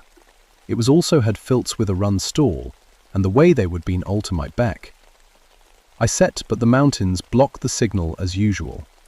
6 miles back to the truck, then another hour to the ranger station. By the time I could get the state archaeologist out here, it would be late afternoon.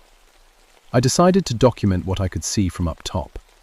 Basic photographs, sketches of the bone arrangement, notes about the water level, standard archaeological site protection protocol. That's when I noticed something that made my hands shake as I wrote.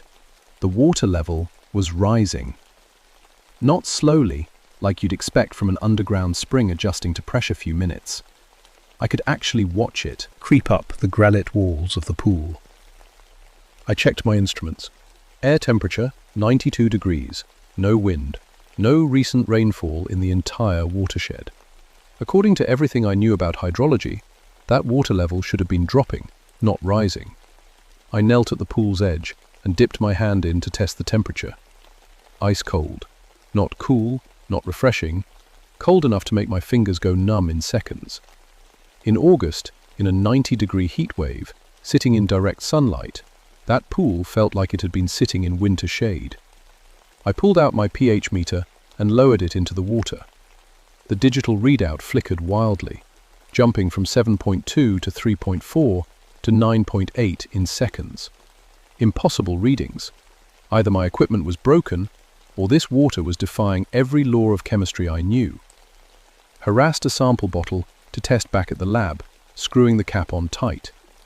Within minutes, the water had completely evaporated, leaving only dry mineral residue in the bottom of the glass. My grandmother's voice whispered in my memory, "Water holds memory, Danny.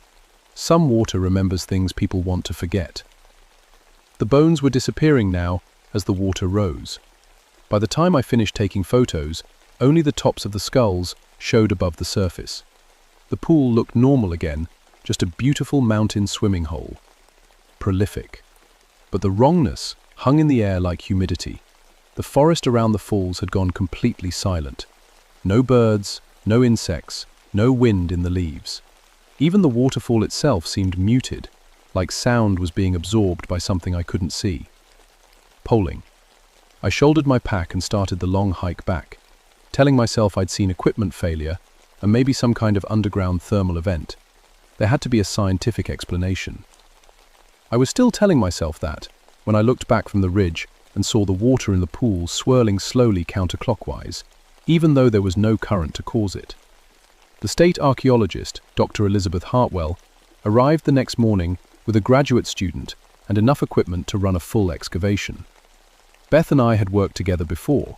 She was tough, practical, and had zero patience for mountain folklore. "Me," she said as we hiked in, "that a drought exposed bones. Then the water level mysteriously rose to cover them again?" That's what I saw. I kept my tone professional, but I could hear how crazy it sounded. "Underground spring activity," she said firmly. "Pressure changes from the drought, probably. We'll pump the pool down and get proper documentation." On portable pump took 3 hours to lower the water enough to reach the bones. Beth worked methodically, photographing everything, taking measurements. The bone arrangement was even more complex than I'd realized from above. Not just a circle, but a spiral pattern with smaller artifacts placed between each skeleton. "These aren't drowning victims," Beth said, crouched over one of the skulls. "Look at these markings." I climbed down into the drained pool to see what she meant. Deep gouges scarred the back of each skull, the kind of damage you'd see from rocks or heavy clubs. These women had been beaten to death before their bodies went into the water. "Murder victims," I said quietly. "Execution victims, more likely. See how the bodies are positioned? This was ritual." Beth pointed to iron shackles still attached to several of the skeletons. "Colonial-era metalwork. Your grandmother's stories might not be folklore after all." That's when her graduate student, Mike, started shouting from the pool's edge. "Dr. Hartwell! The pump!" Misunderstanding. We looked up to see water pouring into the pool from every direction. Not from the waterfall. That was still just a trickle. This water was coming up through cracks in the granite, seeping through solid rock, flowing in from places where no water should exist. Bishops. The pump was running at full capacity, but the water level was rising faster than it could work. "Equipment failure," Beth said, but her voice lacked conviction. I waded to the pump and checked the connections. Everything was working perfectly. The machine was moving hundreds of gallons per minute, but the pool was filling like someone had opened a fire hydrant. "We need to get out of here," Mike said. The kid had good instincts. Bar fight. But Beth was taking photos as fast as she could, trying to document everything before the rising water covered the evidence. Just a few more minutes. The water reached her knees, then her waist. Still ice cold despite the blazing sun overhead. I grabbed her arm. "Beth, we need to go, now." She nodded and started toward the pool's edge, but stopped suddenly. "Danny, look." The water around us had started moving in that same slow, counterclockwise spiral I'd seen the day before. But now I was standing in it, feeling the current pulling at my legs with impossible strength. "There's no current source," Beth whispered. "Water can't move like this without—" Fictional. The words died in her throat as she looked down at her feet. Through the clear, cold water, we could see one of the skulls directly below us. And in the empty eye sockets, small lights were beginning to glow. Not reflections. Light was coming from inside the bone. Blinds. Mike was screaming at us from the rim of the pool, but his voice sounded distant, like it was coming from underwater. The spiral current was getting stronger, and the water was still rising. I grabbed Beth's hand, and we fought our way toward the edge, but it felt like walking through thick mud. Something was holding the water back, making it resist our movement. When I looked over my shoulder, all 7 skulls were glowing now with that same pale, cold light. And in the surface of the water above them, shapes were starting to form. Faces, women's faces, looking up at us through the water like we were the ones at the bottom of a pool. Beth saw them too. Her grip on my hand tightened until I thought she'd break my fingers. The faces were moving their mouths, trying to speak, but we couldn't hear anything except the growing roar of water that shouldn't exist. One of them, a woman with long black hair and high cheekbones that looked Cherokee, reached up toward the surface, reached up toward Beth. The water was at our chests now. Mike had thrown us a rope, but every time we tried to grab it, the current pulled us back toward the center of the pool, back toward those glowing skulls and the faces in the water. I could feel something brushing against my legs. Not fish. The touch was too deliberate, too much like fingers. "Danny," Beth gasped. "I can't feel the bottom anymore." Finalize. She was right. The pool had been maybe 8 feet deep when we climbed in. Now it felt bottomless, like we were floating over an underground lake. The face with Cherokee features was getting clearer, more solid. She was wearing what looked like traditional clothing, and her mouth was moving faster now, more urgently. Suddenly, Beth went under. Blinds, not like she'd slipped or lost her footing. 1 second she was next to me, the next she was gone, pulled down by something I couldn't see. I dove after her, but the water was too murky now, too full of swirling sediment and strange light. I could hear Mike screaming from above, could feel the rope hitting the water near me, but all I could think about was finding Beth. She surfaced once, 20 feet away, gasping and coughing. "Something grabbed me," she shouted. "Something unpredicting." Then she went under again. This time, I saw what took her. A hand, pale and transparent, but solid enough to drag a grown woman into the depths. A hand that belonged to one of the faces in the water. Rectangular, and hauled myself toward the edge, knowing I couldn't save her if I drowned too. Mike pulled me out just as Beth surfaced again at the very center of the pool. She wasn't fighting anymore. Her eyes were wide and strange, like she was seeing something we couldn't. Water poured from her mouth when she tried to speak, but I could make out one word. Memory.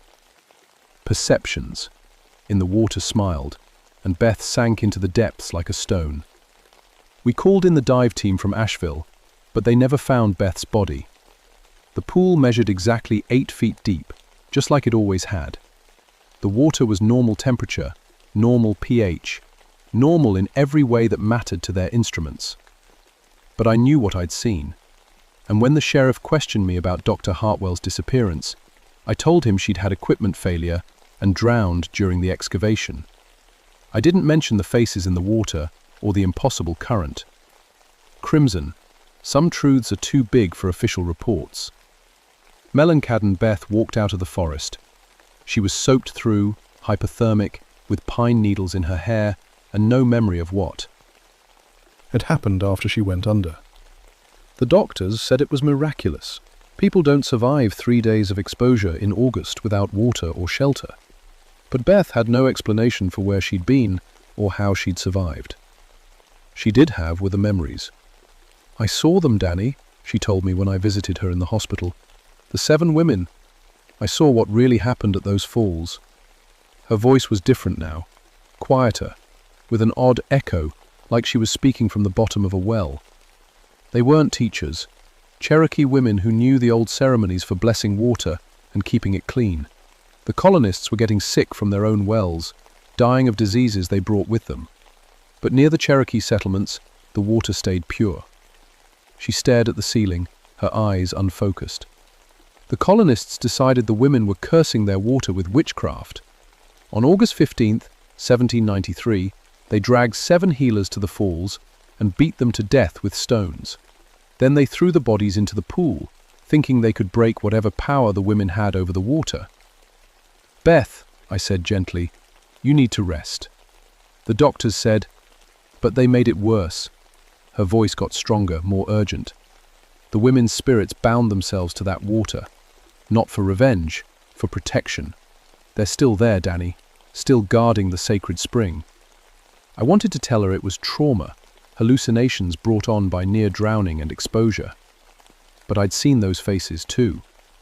"The drought wasn't natural," she continued. "Something's been poisoning the watershed, killing the springs. The Guardians are trying to show us what's happening." That night I couldn't sleep. I kept thinking about Beth's, about the equipment failures and impossible water levels. Finally, around 3 in the morning, I drove back out to the trailhead. The hike in darkness took 4 hours, following my flashlight beam through familiar paths. I reached the falls just as dawn was breaking through the rhododendron. The pool looked normal in the early morning light. Peaceful, beautiful, exactly the way it had always been. Birds were singing again, and the forest felt alive. But when I knelt at the water's edge, my reflection wasn't alone. She was standing behind me in the reflection, the Cherokee woman I'd seen in the pool during Beth's disappearance. In the mirror of the water's surface, I could see her clearly. Traditional dress, long black hair, and eyes that held centuries of sadness. When I turned around, nothing was there. But in the reflection, she raised her hand and pointed downstream, toward the main river. I followed her direction, hiking down through the forest until I reached the place where the stream from Witch's Kettle Falls joined the larger Pisgah River. What I found there made my blood turn cold. Someone had been dumping chemicals into the water. 50-gallon drums, dozens of them, stacked behind a screen of planted pines that hid them from the main trail. Industrial waste from a paper mill 30 miles away, trucked in during the night and dumped where they thought no one would notice. Chemicals were killing everything downstream: fish, plants, the microorganisms that kept the water clean. It was poison, pure and simple, and it had been going on for months. I documented everything with my camera, took water samples from above and below the dump site, recorded GPS coordinates. By the time I hiked back out to call the State Environmental Agency, I had enough evidence to shut down the operation and fine the company into bankruptcy. But that night, I had another visitor. I was lying in bed, still processing what I'd discovered, when my bedroom filled with the sound of running water. Not from my pipes. This was the sound of a mountain stream, clear and musical and impossible. She was standing at the foot of my bed, the Cherokee healer from the pool, solid now instead of just a reflection. Water dripped from her hair and clothes, pooling on my floor without leaving any stain. "You have seen," she said, and her voice carried the echo of deep springs and ancient ceremonies. I should have been terrified, but all I felt was a strange sense of recognition, like I was talking to a relative I'd never met. "The poison," I said.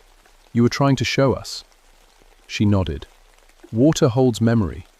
We remember when it ran clean, when the fish swam and the people came to drink and be healed. Now it carries death. I'll stop them. I have evidence. Evidence alone will not be enough." She moved closer, and the temperature in the room dropped 10 degrees.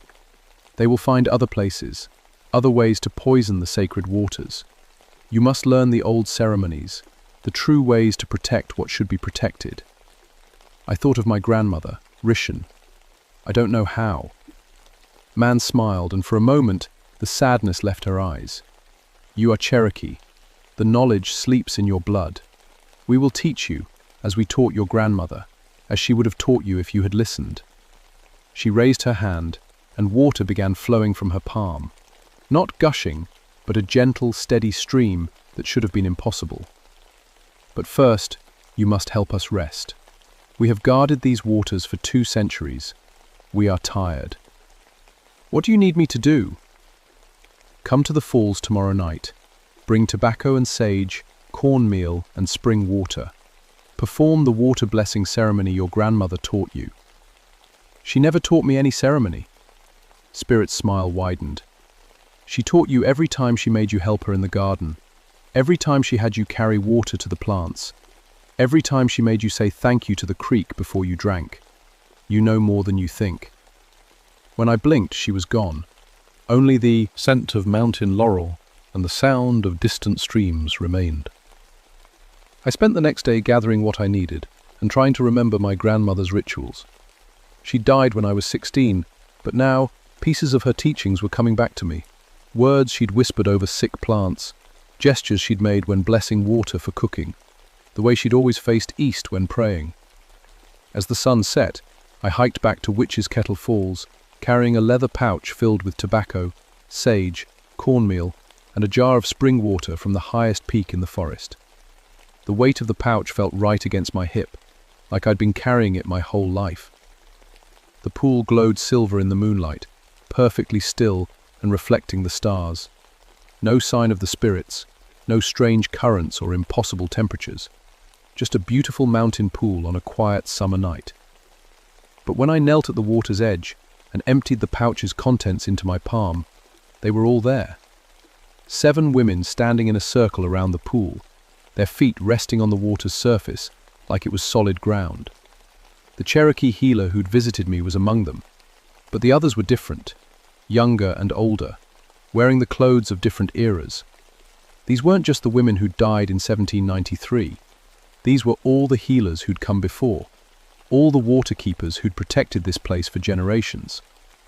"You have come," said the familiar voice of my midnight visitor. Complexion.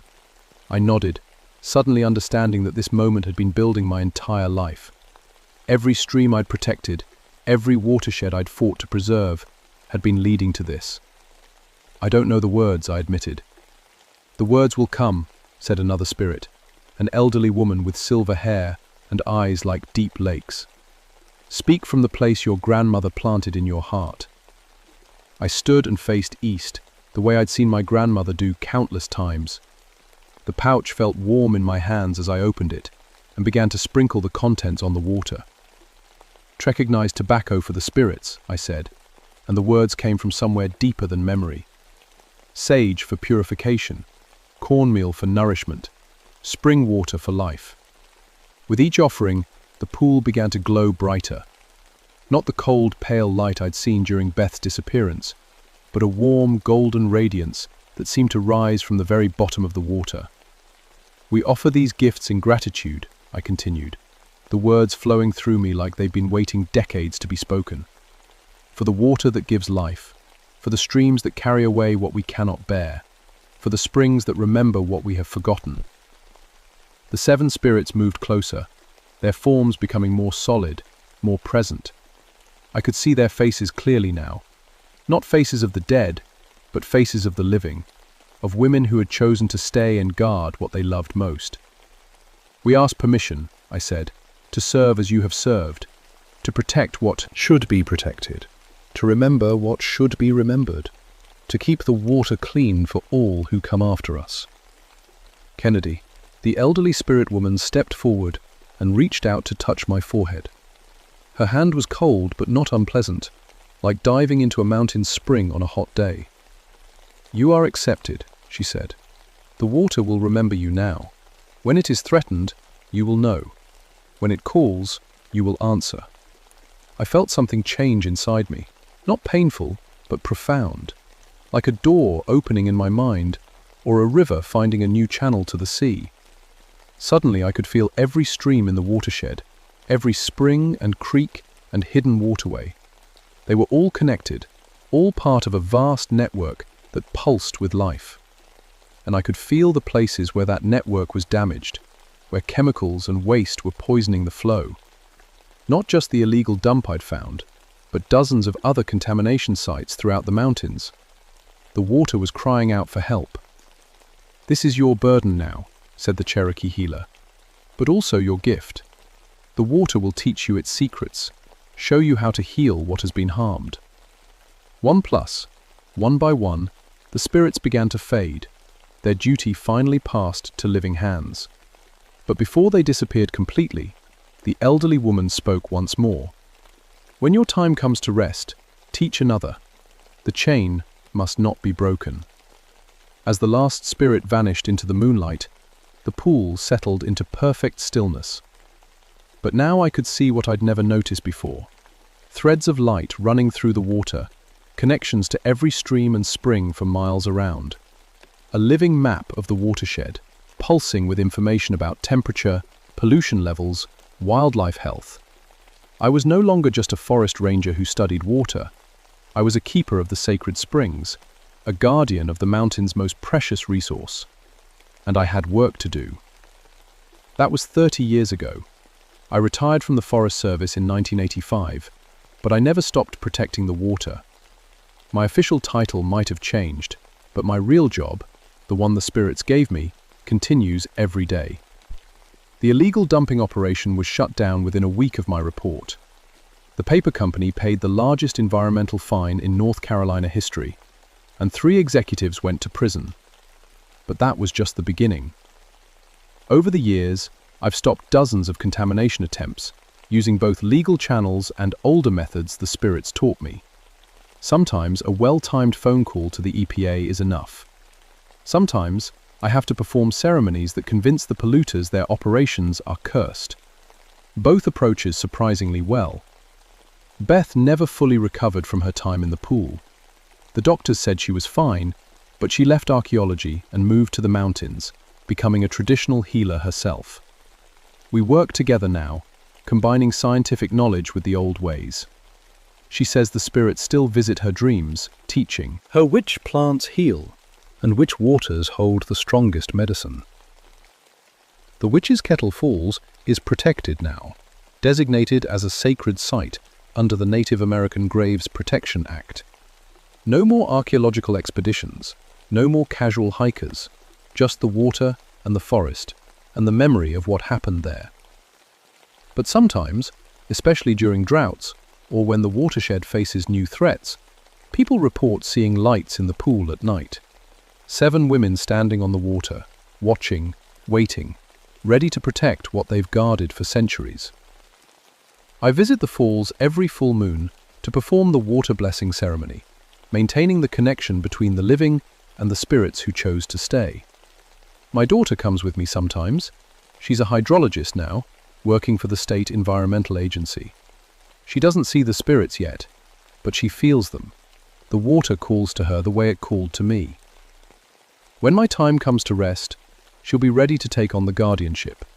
The chain will continue, as it must. People often ask me if I believe in ghosts, if I think the old Cherokee stories are real. I tell them I believe in water, in its power to remember and heal and connect all living things. I believe in the responsibility we have to protect what sustains us. Whether you call that science or spirituality doesn't matter much to the water. It just wants to run clean. But late at night, when I'm checking the streams and springs in my territory, I sometimes hear voices in the sound of flowing water, voices speaking in Cherokee and English, sharing the ancient knowledge of how to keep the sacred springs pure. And I remember my grandmother's words. Water holds memory, Danny. Some water runs too deep for modern understanding. The water remembers everything. And now, so do I. You ever find yourself hiking in the North Carolina mountains and come across a pool that feels too cold, water that moves without current, or streams that seem to whisper your name? Listen carefully. The spirits are still there, still protecting what should be protected. And they're always looking for new guardians to join their eternal watch over the sacred waters of the mountains.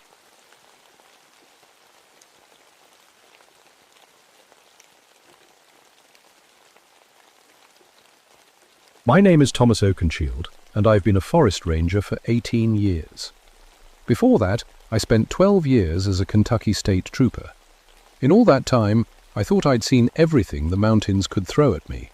Drug labs, illegal hunters, missing hikers, drunk teenagers getting lost in caves. I was wrong. Ghost stories. Every hollow has its legend, every old cabin has its spirit, every moonshine still has its curse. I never believed any of it. When local folks told me about Devil's Hollow and the cursed still that ran itself, I just nodded and made notes about another illegal distillery to bust.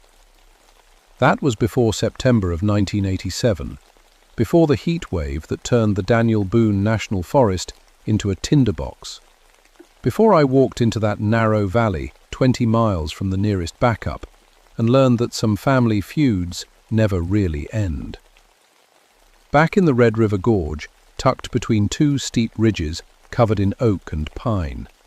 There's only one way in on foot, following an old deer trail that winds between limestone cliffs.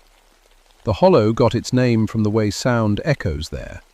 Locals say you can hear the devil himself laughing when the wind's just right. The federal boys at ATF had been getting reports about this place for months. Hikers smelling that sweet mash scent that means someone's cooking moonshine. But every time they sent agents in, they found nothing. Empty caves, cold fire pits, old equipment that looked like it hadn't been used in years. That's where I came in. See, I knew these mountains better than any Fed ever would. I'd busted 43 illegal stills in my career. I knew the signs, the hiding spots, the tricks moonshiners used to avoid detection. The ATF figured a local ranger might have better luck. I drove out to the trailhead on a Tuesday morning in September. The temperature was already pushing 90 degrees at 8 a.m., and there hadn't been a drop of rain in 6 weeks. Every step on the trail sent up puffs of dust. The leaves were starting to turn brown early, and even the creek that usually ran through the hollow was down to a trickle. The smell hit me before I'd gone half a mile. Sweet and sharp, like overripe fruit mixed with grain alcohol. But there was something else underneath it, something that made my stomach turn, like meat that had been left out too long in the heat. I'd smelled plenty of moonshine operations before. This was different, wrong somehow. The trail wound down between two big limestone outcrops, and suddenly I was in the hollow. It was quieter than it should have been. No birds singing, no squirrels chattering, no insects buzzing. Even that little trickle of creek water seemed to whisper instead of babble. The first thing I saw was the still. It sat right out in the open next to the creek, not hidden at all. Big copper pot, maybe 50 gallons, with a coil condenser running through a wooden barrel. Steam was rising from the top, and I could hear the steady drip, drip, drip of fresh moonshine falling into a collection jar. But there was nobody around. No fire under the pot that I could see, but the thing was definitely running. The copper was so hot it glowed faintly in the morning shadows. While I pulled out my radio to call it in, but all I got was static, mixed with what sounded like someone reciting a recipe in a language I didn't recognize.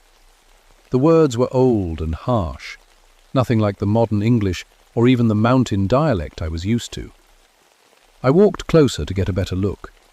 The still looked old, real old. The copper was green with age in spots, and there were scratches and dents that spoke of decades of use. Someone had carved dates into the wooden stand. 1932, 1933, 1934.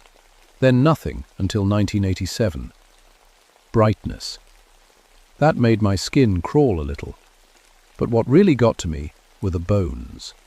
They were mixed right into the mash, floating in the fermentation barrels like some kind of sick seasoning. Human bones, from the look of them. Finger bones, pieces of skull, what might have been ribs. All ground up and stirred into the corn mash like it was the most natural thing in the world. I'd seen drug operations do some twisted things, but this was something else entirely. This was sick, wrong in a way that went deeper than just breaking federal liquor laws. That's when I heard the voices. Faint at far away, two men arguing in thick mountain accents, something about territory, about who had the right to work this hollow. The words echoed off the limestone cliffs, but when I looked around I couldn't see anyone. Safeguard. The voices got louder, angrier. I caught fragments. "This here's McCoy land," and "Hatfield corn, Hatfield still." The old feud families. But that didn't make sense. The last of the feuding McCoys and Hatfields had died out decades ago. I was starting to think maybe I'd spent too much time in the sun when I saw the fresh moonshine dripping from the condenser coil. The jar underneath was almost full, clear as mountain spring water. Without thinking about it, I reached out to test the proof. The moment my finger touched that liquid, the arguing voices stopped dead. The whole hollow went silent. Not peaceful quiet, but the kind of silence that comes right before something terrible happens. And I swear I heard someone whisper my name. I jerked my hand back like I'd been burned. The moonshine on my finger felt ice cold, even though I'd just seen steam rising from the still. I wiped it off on my pants and tried to think like a professional. Someone was playing games with me. Had to be. Maybe they had speakers hidden in the rocks, trying to scare me off with fake ghost voices. It wouldn't be the first time moonshiners used local legends to keep law enforcement away. But that still bothered me. It was running without any visible heat source, and the temperature inside had to be close to 200 degrees to produce that much steam. I walked around it twice, looking for hidden gas lines or electric heating elements. Nothing. I decided to check the caves. Every hollow in this part of Kentucky has limestone caves, and moonshiners love to hide their operations underground where satellites can't spot them. The voices might be echoing from deeper inside the mountain. The cave entrance was maybe 30 yards from the still, hidden behind a screen of mountain laurel. I pulled out my flashlight and ducked inside. The tunnel was narrow at first, barely wide enough for my shoulders, but it opened up after about 20 feet. What I found inside made me forget all about hidden speakers. There were more stills, dozens of them, stretching back into the darkness like some kind of underground distillery. Most looked old enough to be from Prohibition days, crude copper pots welded together with whatever materials the makers could find. But they were all running, all producing that steady drip of clear liquor. And there wasn't a soul in sight. I played my flashlight beam along the cave walls and saw names carved into the stone. McCoy, Hatfield, dates going back to the 1920s, crude drawings of guns and coffins, messages like "Death to all Hatfields" and "McCoy blood will flow." The smell was stronger in here. That sweet mash scent was almost overwhelming, but underneath it was something else. Something that reminded me of the morgue back when I was a state trooper. The smell of death that's been sitting around too long. I followed the cave system deeper, counting stills as I went. 37 in total, all running, all producing moonshine that dripped into collection jars that never seemed to overflow. Some of the equipment looked like it had been there since the 1930s, but it was all working perfectly. That's when I found the bodies. They were in a side chamber, maybe 50 feet from the main cave. 2 men, or what was left of them. One was slumped over a still, his skeletal hands still gripping a copper ladle. The other was lying on his back near the cave wall, a rusted shotgun across his chest. Both were wearing clothes that looked like they'd been inside ago. Overalls, work boots, flannel shirts that had rotted away to threads. And both had bullet holes in their skulls. I was reaching for my radio when I heard footsteps behind me. Heavy boots on stone, moving slow and deliberate. I spun around, hand going to my service weapon, but the tunnel was empty. Just my flashlight beam cutting through the darkness. "Hello?" I called out. "This is Ranger Oakenshield with the Forest Service. You need to come out where I can see you." The footsteps stopped. For a moment, the only sound was that constant dripping from all the stills. Then I heard breathing. Slow, raspy, like someone who'd been underground too long. "This ain't your hollow, Ranger." The voice came from everywhere at once, echoing off the cave walls, so I couldn't tell where it originated. Mountain accent, thick as molasses, mad as hell.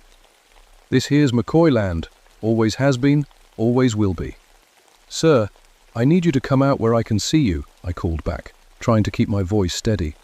"This is federal land, and you're operating an illegal distillery." Echoed through the caves. Not the kind of laughter you hear from someone who thinks something's funny, the kind that comes from someone who's been driven completely insane. "Federal land? Boy, my family's been making shine in this hollow since before your granddaddy was born. Ain't no government gonna tell a McCoy where he can and can't work." Unless another voice joined in from a different direction. "McCoy? You're on Hatfield ground, you son of a bitch." "The hell I am. Ceremonial, been telling you for 60 years, this still belongs to my family." "Prescribe." The voices got louder, angrier. I could hear them moving around in the darkness, but every time I pointed my flashlight toward the sound, I saw nothing but empty tunnel. That's when the shooting started. Gunshots boomed through the cave system, echoing off the walls until it sounded like a full-scale war. I dove for cover behind one of the old stills, pulling out my radio. Still nothing but static. The shots came from 2 different directions, and I could hear the bullets ricocheting off stone walls. But I couldn't see any muzzle flashes, couldn't see anyone doing the shooting. "You killed my brother, Hatfield. Your brother was a thief and a murderer. I'll see you in hell." More shots. I counted at least 20 rounds fired, but none of them came anywhere near me. It was like I wasn't even there, like they were fighting some battle that had nothing to do with me. Then, as suddenly as it started, everything went quiet. I stayed behind that still for a full 5 minutes, listening for any sound of movement. Nothing. The constant dripping from the stills seemed louder now, like it was the only sound left in the world. When I finally worked up the nerve to stand up, I saw something that made my blood run cold. Fresh bullet holes in the cave wall, right where those voices had been arguing. The stone was still smoking where the lead had hit it, but there were no shell casings on the ground, no gunpowder smell in the air, no signs that anyone had been there at all. I got out of that cave as fast as my legs would carry me, not caring how it looked. Professional or not, some things are beyond normal law enforcement procedures. But when I emerged into daylight, I found something waiting for me that was somehow worse than invisible gunfighters. Agent Sandra Mitchell from the ATF was standing next to the main still, holding a jar of fresh moonshine and looking at me like I'd lost my mind. "Ranger Oakenshield, I heard gunshots. What's your status?" I tried to explain what I'd found in the caves, but it sounded crazy even to me. Invisible moonshiners, voices with no bodies, stills that ran themselves. Mitchell listened with the kind of patience you show someone who's clearly been in the sun too long. Then she lifted the jar she was holding. I found this sitting right here when I arrived. Still warm from the distillation process. Quality looks good. She unscrewed the cap and sniffed it. Smells clean, high proof, probably around 150. "Don't," I started to say, but she was already raising the jar to her lips. She took a small sip, then a larger one. Her eyes lit up like she'd found something wonderful. "This is the best moonshine I've ever tasted," she said, taking another drink. "Smooth as silk, no burn at all." Then she smiled at me, and I saw something in her eyes that hadn't been there before. Something hungry and mean. "Want some, Ranger? Tastes like family." Minimized. Mitchell took another drink from the jar, and I watched her change. Not physically, not at first, but something shifted behind her eyes, like someone else was looking out through them. "Agent Mitchell, I need you to put that down," I said, trying to keep my voice calm. "We don't know what's in it." She laughed, but it wasn't her laugh. It was rough and harsh, like the voices I'd heard in the cave. "What's in it? This here's pure McCoy corn liquor, made from my granddaddy's recipe. Best moonshine in these mountains." That's when I noticed her accent. Agent Mitchell was from Ohio, talked like a city person. But now she was speaking pure mountain dialect, thick as the locals who'd grown up in these hills. "Sandra," I said carefully, "you need to put the jar down and step away from the still." "Sandra?" She looked confused for a moment, like she'd forgotten her own name. Then that strange smile came back. "Name's Emma McCoy, and this here's my family's hollow." She raised the jar again, but this time I was ready for her. I lunged forward and knocked it out of her hands. The jar shattered against the rocks, and moonshine splashed everywhere it touched. The moment the jar broke, Mitchell screamed. Not like someone in pain, but like an animal caught in a trap. She fell to her knees, clutching her head with both hands. What happened?" she gasped, her normal voice coming back. "Where am I?" I helped her stand up, but she was shaky on her feet. "You drank some of the moonshine. Do you remember anything?" She shook her head, then stopped and looked around the hollow with growing horror. There were people here, a woman in old-fashioned clothes. She was so angry, Thomas, angry about something that happened a long time ago. That's when we both heard it, the sound of more glass breaking, coming from deeper in the hollow. Then another crash, and another, like someone was smashing every jar they could find. "The caves," I said. "There are more stills in the caves." Mitchell pulled out her service weapon. Whatever had happened to her, it had shaken her badly. Her hands were trembling as she checked the magazine. "We need to call for backup," she said. I showed her my radio. Still nothing but static, and those strange voices reciting recipes in languages I couldn't understand. Her radio was the same. "We're 20 miles from the nearest road," I told her. "Even if we could get a signal out, it would be hours before anyone could reach us." She looked at the broken still, then back toward the cave entrance. So what do we do? Before I could answer, we heard footsteps. Real ones this time, heavy boots on stone, coming from the direction of the cave. But these weren't trying to hide. They were marching toward us like soldiers heading into battle. Two figures emerged from the cave entrance, and for a moment I thought they were real people. They looked solid enough. An old man in dirty overalls, and a woman in a faded dress that might have been blue once. Both carrying shotguns that looked like they'd been made sometime around World War I. But I could see through them, just barely, like looking through dirty glass, but enough to know they weren't entirely there.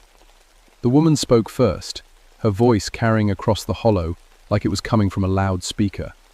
"Hatfields, you've been stealing from McCoy stills for the last time." The old man raised his shotgun. "Emma McCoy, your family murdered my boys. Time to pay the price." They started shooting at each other, just like in the cave. But this time, I could see the ghosts pulling the triggers, see the phantom muzzle flashes, see the way the shots passed right through them without doing any damage. "Run," I told Mitchell. We took off toward the trail, but more figures were emerging from the caves now.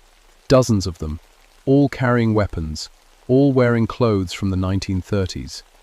The hollow filled with the sound of gunfire and angry voices, the feuding families continuing their war 60 years after they'd killed each other.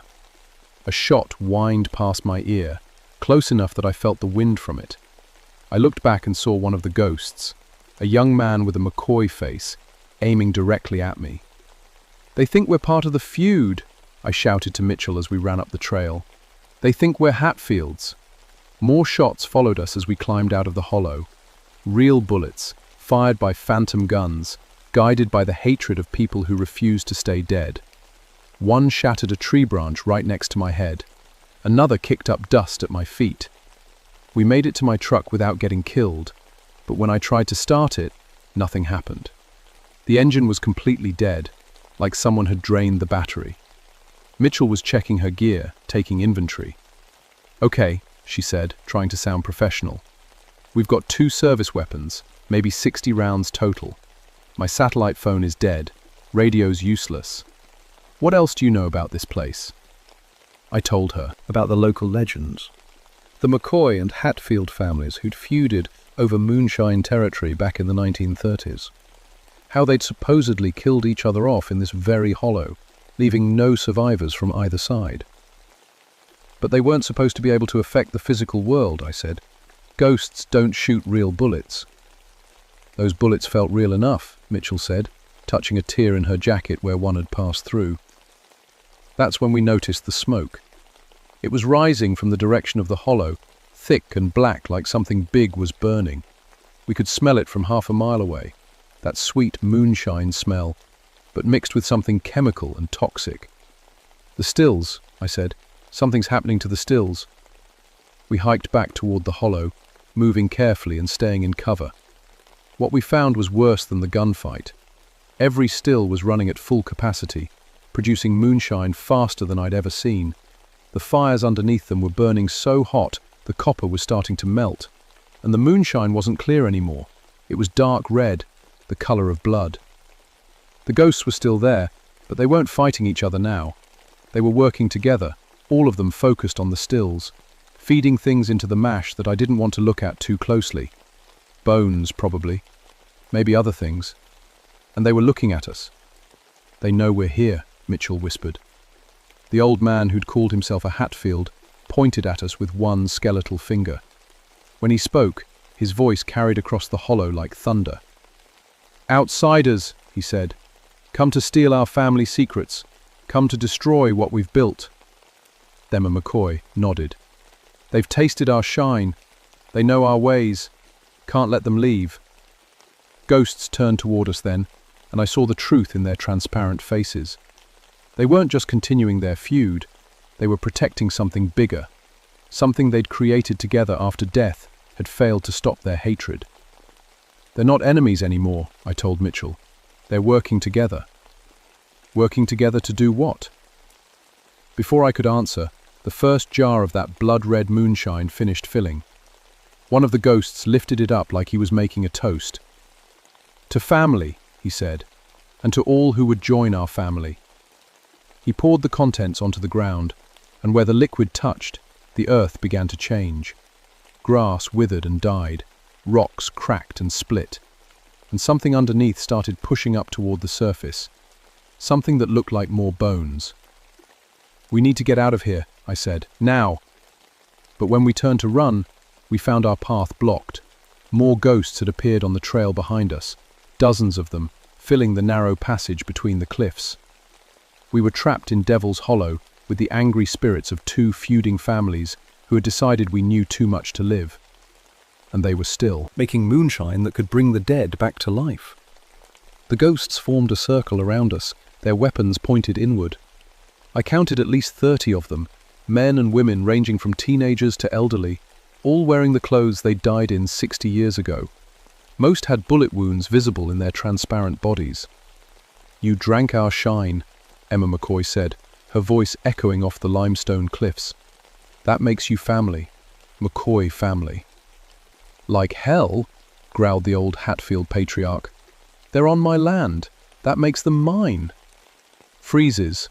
For a moment I thought they were going to start fighting each other again, but Emma shook her head. "We settled this, remember? After we all died, after we found out what really mattered. It ain't about McCoy or Hatfield anymore. It's about keeping the family together." She gestured toward the stills, where that blood-red moonshine continued to drip into waiting jars. "Every drop of shine we make, every soul that drinks it, becomes part of us. Forever." Mitchell raised her weapon, but I put a hand on her arm. "They're already dead," I whispered. "Bullets won't stop them." "Then what will?" Before I could answer, one of the younger ghosts stepped forward. He couldn't have been more than 16 when he died, but his eyes held decades of hatred. "Time for you to choose," he said. "Drink the shine and join the family willing-like, or we'll make you drink it." "What happens to people who drink it?" I asked, though I was pretty sure I already knew. Emma smiled, and for the first time I could see through her completely. She was fading as the sun got lower, becoming more transparent by the minute. "They become one of us," she said. "Their hatred feeds our existence. Their anger keeps the stills running. Their souls power our revenge." Battlefield. Revenge against who? Your enemies are all dead. "Against everyone," the old Hatfield said. "Against the government that tried to shut us down. Against the law that said our family traditions were crimes. Against anyone who thinks they can tell us how to live." I looked at the stills again, really looked at them. The design was wrong. These weren't just moonshine operations. They were some kind of supernatural machinery. The bones in the mash weren't just ingredients, they were fuel. Human souls converted into spiritual energy, powering a process that kept the dead angry enough to stay in this world. "How many people have you turned?" I asked. Emma began counting on her fingers. "There was that hiking couple last spring, the federal agent who came before you, 3 boys from town who thought they could steal our shine. Maybe 15, 20 souls in the past year. All added to the family," the young ghost said. "All helping us make more shine, bring more souls into the fold." Mitchell was looking around desperately, searching for an escape route, but the ghosts had us completely surrounded. There was nowhere to run. Blinds. "The only way this ends," I said quietly, "is if we destroy the stills." "They're made of copper and steel," she whispered back. "How do we destroy them with bare hands?" That's when I remembered the explosives in my truck. Standard issue for rangers who sometimes had to clear fallen trees from trails. Not much, but maybe enough. "I need to get back to my vehicle," I told her. "Thomas, those things aren't going to let us walk away." She was right, but I also noticed something else. The ghosts were getting more solid as the sun went down, more dangerous, but also more vulnerable. "When they're fully solid," I said, "they can be hurt. That's when we make our move." Emma must have heard us talking because she stepped closer. I could smell the grave dirt on her clothes, see the bullet hole in her temple where some Hatfield had put a round through her skull. "No more talking," she said. "Time to drink." One of the male ghosts lifted a jar of the blood-red moonshine and moved toward us. The liquid inside swirled like it was alive, and I could swear I heard voices coming from it. Tiny, distant screams. "I'll go first," I told Mitchell. "Create a distraction." She nodded, understanding what I meant. When the ghost got close enough, I was going to fight back. It would probably get me killed, but it might give her a chance to reach the explosives. When everything changed, the temperature dropped 20 degrees in about 2 seconds. Every ghost in the hollow suddenly looked terrified, their transparent faces turning towards something behind us. I spun around and saw her walking down the trail. A woman in a white dress, glowing with soft light that hurt to look at directly. Unlike the other spirits, she wasn't transparent at all. She looked completely, perfectly alive. "Mama?" Emma whispered, her voice suddenly small and frightened. "Grandmother McCoy," breathed one of the other ghosts. "But you moved on. You found peace." White stopped at the edge of the circle. When she spoke, her voice was gentle, but carried absolute authority. "I did find peace," she said, "until I felt what you children were doing in my hollow." "We're keeping the family together, Mama," Emma said, "just like you always taught us." "This isn't family," the woman said, gesturing toward the stills and the trapped souls. "This is abomination. You're not honoring our traditions. You're perverting them." "Colorful, the Hatfields killed your sons," the young ghost protested. "They murdered our kin." "And my sons killed their kin right back," the woman replied. "Death for death, blood for blood, until there was nothing left but hatred. Is that what you want? To spend eternity trapped in the worst moment of your lives?" Pension, she turned to the Hatfield patriarch. "Jeremiah Hatfield, I knew your mother. She was a good woman who raised good children. Would she be proud of what you've become?" The old man's shotgun wavered. For the first time since I'd seen him, he looked uncertain. "They started it," he said, but his voice lacked conviction. "And you'll finish it," the woman said. "Right here, right now. Choose forgiveness over revenge. Choose peace over endless war. Choose to let go." Escalating. "But if we let go," Emma said, "we'll disappear. We'll be nothing." "You'll be free," her grandmother said gently. "Free to move on to whatever comes next. Free to rest." The circle of ghosts began to waver. Some were already fading, choosing to release their hold on the physical world. Others held firm, still clinging to their hatred. "The stills," I said to the woman in white, "they're powered by the souls of people who drank the cursed moonshine. If your family moves on, what happens to them?" She smiled sadly. "They'll be freed too. Death should not be a prison ranger for anyone." That's when Emma raised her shotgun and pointed it at her grandmother. "I won't let you destroy what we built," she snarled. "I won't let you take our family away."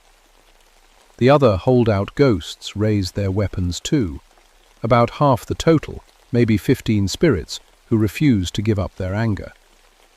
"Then you've chosen," the woman in white said. "But I won't let you trap more innocent souls in your web of hatred." She walked toward the stills, and the rebellious ghosts opened fire. Their bullets passed right through her without causing any damage. Whatever she was beyond their ability to harm. When she reached the first still, she placed her hands on the copper pot. The metal began to crack and split, the supernatural fire underneath guttering out. The blood-red moonshine stopped flowing. "No!" Emma screamed, rushing toward her grandmother. But the moment she touched the woman in white, Emma burst into flames. Not real fire, spiritual fire that burned away her anger and hatred, leaving nothing but a confused young woman who suddenly remembered what it felt like to love instead of hate. "I'm sorry, Mama," she whispered, and then she was gone. Not destroyed, but released. Free. The other rebellious ghosts made their choice. Some ran toward their grandmother's light and found peace. Others fled back into the caves, choosing to remain trapped in their hatred. Behind the time it was over, all the stills were destroyed. The trapped souls, including Agent Mitchell's temporary possession, were freed. The supernatural machinery that had powered the feud was nothing but twisted metal and cold stone. The woman in white turned to us one last time. "Thank you," she said, "for caring enough to come here, for being willing to risk yourselves to free the trapped souls." "Will they come back?" Mitchell asked. "The ones who fled into the caves?" The woman shook her head. "Without the stills, they have no power to affect the physical world. They'll fade eventually, when their hatred finally burns itself out. But they can't hurt anyone anymore." She began to fade as the first stars appeared in the darkening sky. "Confiscated. Remember this place," she said. "Remember what hatred can do when it refuses to die. And remember that forgiveness is always stronger than revenge." Then she was gone, and we were alone in Devil's Hollow, with nothing but broken stills and the smell of moonshine slowly evaporating in the mountain air. We walked out of Devil's Hollow in silence. My truck started on the first try, like nothing had ever been wrong with it. Our radios worked perfectly, picking up the normal chatter of rangers and federal agents going about their daily business. The official report was simple enough. Agent Mitchell and I had discovered an illegal distillery operation in Devil's Hollow. The equipment appeared to have been abandoned for decades, possibly dating back to Prohibition.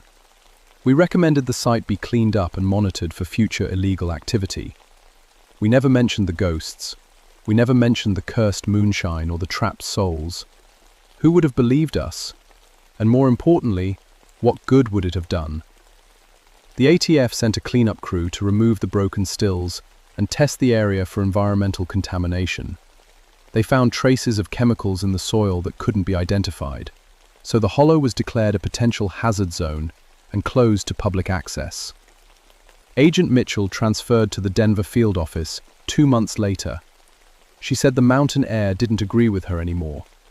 I never told her what I suspected, that she could still feel the echo of Emma McCoy's rage somewhere in the back of her mind, and it scared her.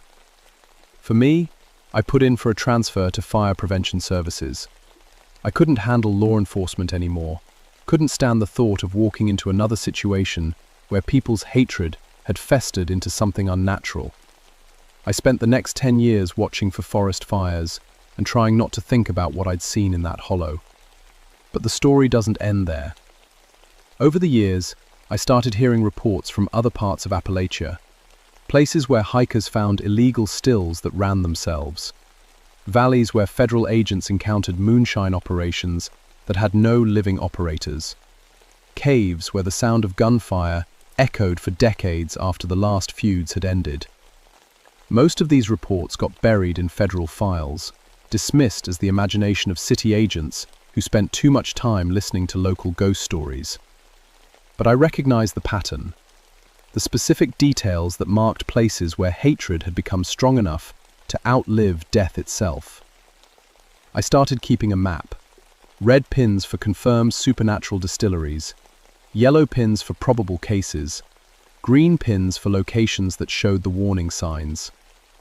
By the time I retired, I had over 60 pins scattered across 7 states. The thing about hatred is that it's contagious. It spreads from person to person, family to family, generation to generation. Most of the time, it eventually burns itself out as people choose forgiveness over revenge. But sometimes, especially in isolated places where old wounds never heal, it can become something more. Punished, that refuse to die even when the people carrying it are dead and buried. I live in Florida now, far from the mountains where I spent most of my life. But I still get calls sometimes. Forest rangers who found things they can't explain.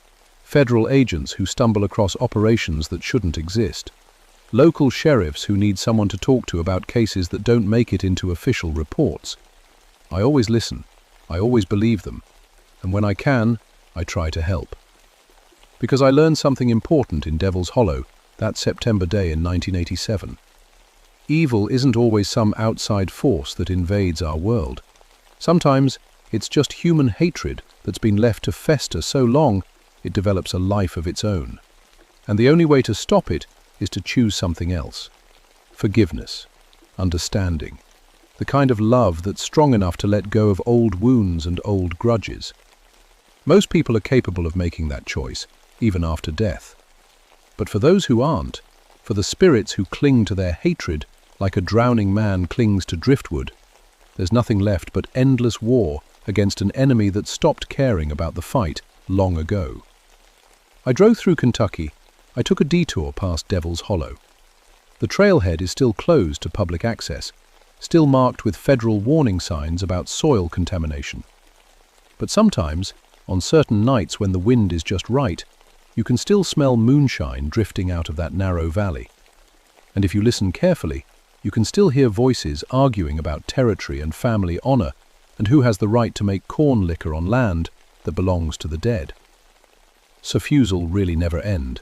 They just wait in the dark for new souls to add fuel to fires that should have burned out decades ago. Ever hiking in Appalachian country and you smell that sweet scent of fermenting mash, turn around and walk away. Don't investigate. Don't try to find the source. Some family traditions are better left buried with the people who started them. And some thirsts should never be satisfied, no matter how clear and tempting the moonshine looks dripping from the coil. Because once you taste it, you become part of the family. Forever.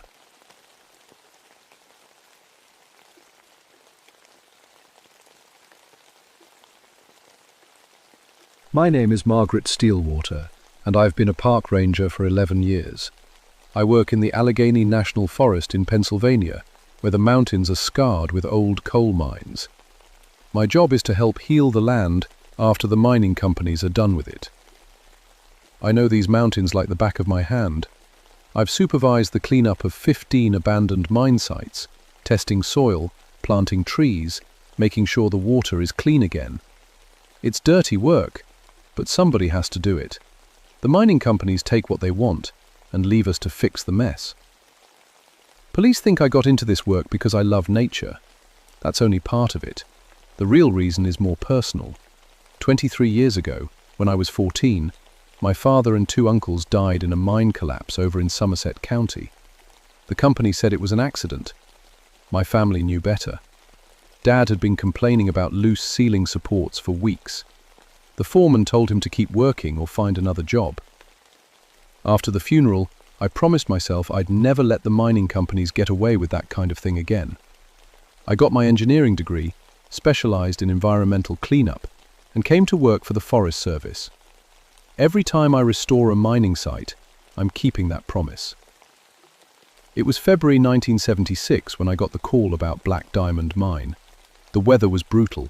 A blizzard had been dumping snow for 3 days straight, and the temperature hadn't been above 0 in a week. The mine had been abandoned since 1954, after a cave-in killed 47 men. Now the Forest Service wanted to turn it into a memorial park. "We need you to do a full environmental assessment," my supervisor told me over the crackling phone line. The ice storm had knocked down half the phone lines in the county. A survey team went out there last week and never came back. Their truck was found empty on the access road.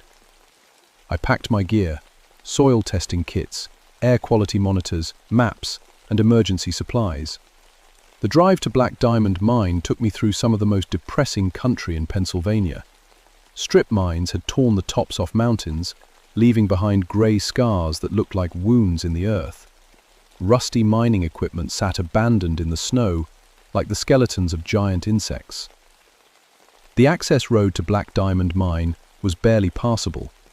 My truck slipped and slid on the ice, and twice I had to get out and push fallen branches out of the way. When I finally reached the mine site, the first thing that hit me was how quiet it was. Not just regular quiet. This was the kind of silence that comes after an explosion, when your ears are still ringing, and you're not sure if you're alive or dead. The mine entrance was a black hole in the side of the mountain, sealed with concrete and steel bars. A rusty sign hung crooked on the fence. "Danger. Keep out. Unstable structure." Snow had drifted against the fence, making it look like the mountain was trying to bury the whole ugly mess. I self and started taking readings. The air smelled wrong. Not just cold and clean like it should in the mountains, but with an undertone of something else. Coal dust, maybe, though that didn't make sense. The mine had been sealed for over 20 years. That's when I found the survey team's equipment. It was arranged in a perfect line, leading from the mine entrance to where their truck had been parked. GPS units, soil samples, measuring tape, all laid out neat as you please. But here's the thing that made my skin crawl.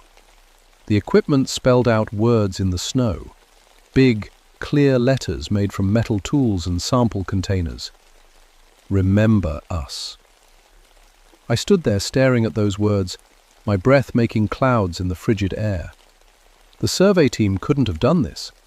Their equipment had been found scattered all over the site. And who would take the time to arrange tools in the snow before abandoning their truck and walking into a blizzard? I tried my radio but got nothing but static. The nearest town was 25 miles away, and with the roads like they were, it might as well have been on the moon. I was completely alone. That's when I heard the first sound from inside the sealed mine. It sounded like someone tapping metal on rock. Slow, steady, rhythmic, like a pickaxe hitting coal. I stood there listening to that impossible sound, telling myself it had to be something else. Water dripping, maybe, or the old support beams settling. Abandoned mines make all kinds of noises as they slowly collapse.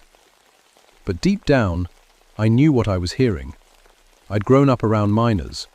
I knew the sound of a pickaxe hitting coal face, the rhythm of men working deep underground. The problem was, this mine had been sealed tight since 1954. Nobody could be working inside. I checked my air quality monitor. The readings were all over the place, methane levels jumping up and down like a yo-yo. That was impossible too. Methane gas builds up slowly in abandoned mines. It doesn't spike and drop every few seconds. I walked along the fence line, looking for any sign of how the survey team might have gotten inside. The concrete seal looked solid, with no cracks or holes. The steel bars were rusted, but intact. There was no way in. The tapping stopped. In the sudden silence, I heard something else. Singing. Faint and muffled, like voices coming from very far away. I pressed my ear against the fence, and the sound got a little clearer. It was an old mining song, one I remembered my father humming when he came home from work. Down in the mine where the sun don't shine, working for the company dollar. My blood ran cold. I knew that song. Every mining family in Pennsylvania knew it. But nobody had worked this mine in 22 years. I backed away from the fence, my heart pounding. There had to be a logical explanation. Sound could travel funny underground. Maybe I was hearing voices from another mine, miles away, carried through old tunnels. But even as I told myself that, I didn't believe it. I decided to set up camp and wait until morning. Maybe the storm would clear, and I could get a radio signal, call for backup. I pitched my tent in the clearing where the survey team's truck had been found, as far from the mine entrance as I could get, while still keeping it in sight. As darkness fell, the temperature dropped even further. I heated a can of soup on my camp stove and tried to make sense of what I'd seen. The arranged equipment, the impossible sounds, the crazy instrument readings. There had to be a connection. I pulled out the file on Black Diamond Mine and read it by flashlight. The 1954 disaster had been bad, even by mining standards. 47 men killed when the main tunnel collapsed. The official report blamed it on geological instability, but the newspaper articles told a different story. They'd been complaining about loose ceiling supports for months. They'd filed formal safety reports with the company. The mine inspector had recommended shutting down that section until repairs could be made. But coal prices were high, and the company owners decided to keep working. When the tunnel finally came down, it buried the men so deep they never recovered all the bodies. 15 families never got to bury their dead. I was reading about the failed rescue attempts when I heard footsteps in the snow. Slow, heavy steps, like someone wearing work boots, coming from the direction of the mine. I grabbed my flashlight and pointed it toward the sound. The beam cut through the darkness, but I couldn't see anyone. The footsteps kept coming, getting closer. "Hello?" I called out. "Is someone there?" The footsteps stopped. I waited, barely breathing, listening so hard my ears hurt. Nothing.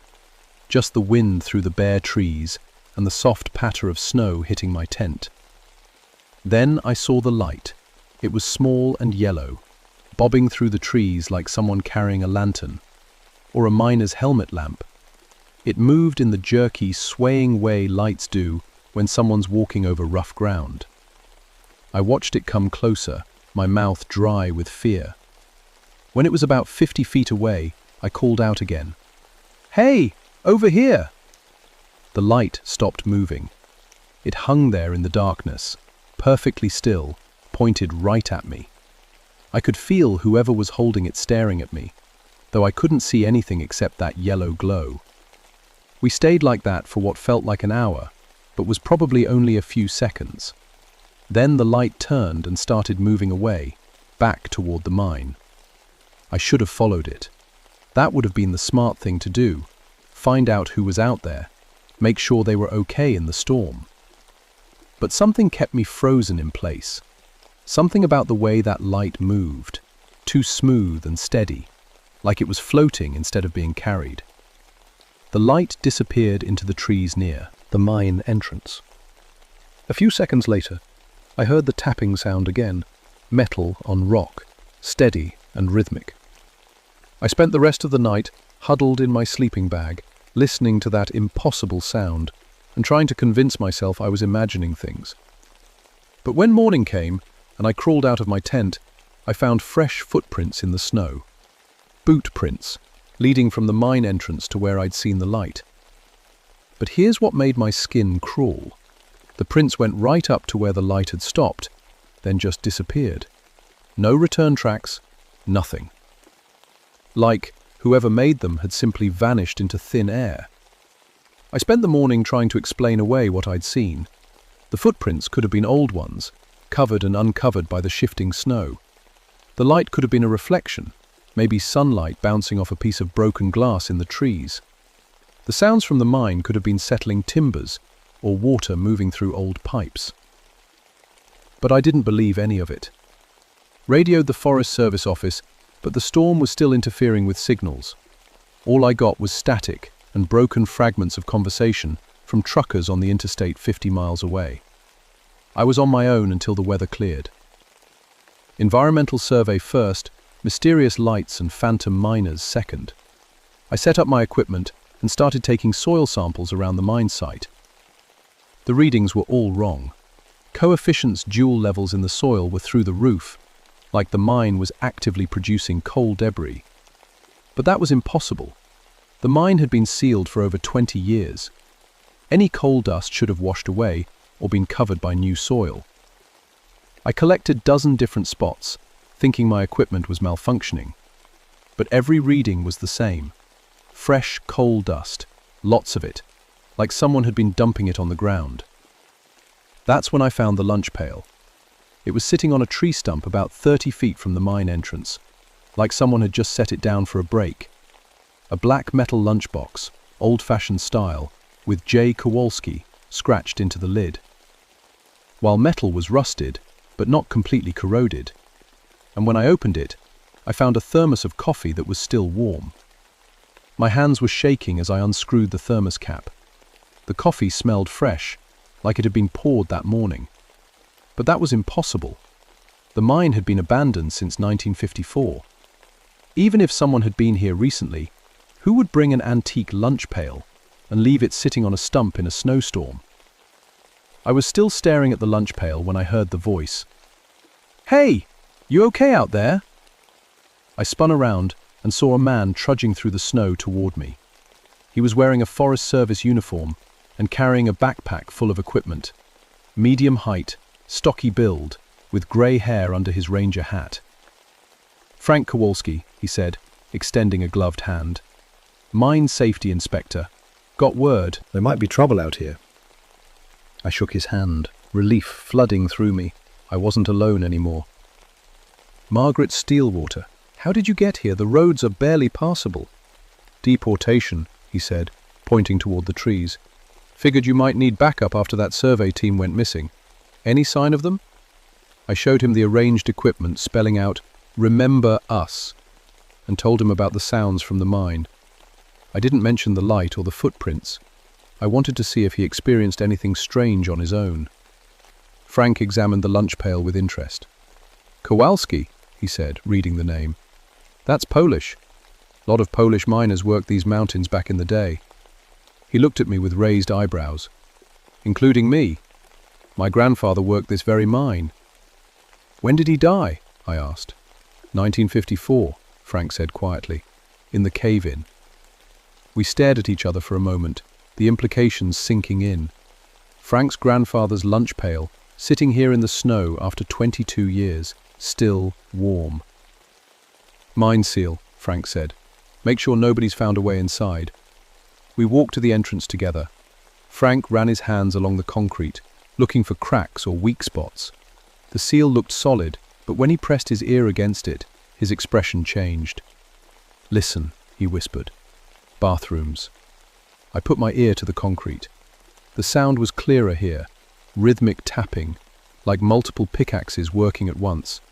And underneath that, the low murmur of men's voices, too muffled to make out words. "How is that possible?" I asked.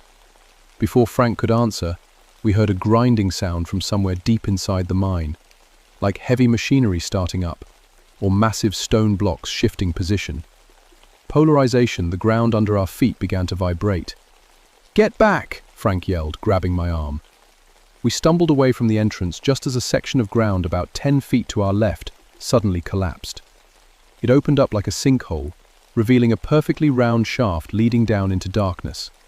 The edges were smooth and clean, like a hole had been cut with a giant drill. Indifferent and I stared at the opening in shock. It hadn't been there 5 minutes ago. The ground had been solid snow over frozen dirt. "Could be old mine tunnels," Frank said, but his voice was shaky. "Sometimes they collapse and open new holes." He pulled out a powerful flashlight and shined it down the shaft. The beam revealed a tunnel extending horizontally into the mountain, with wooden support timbers that looked fresh and new. "I'm going down," he said.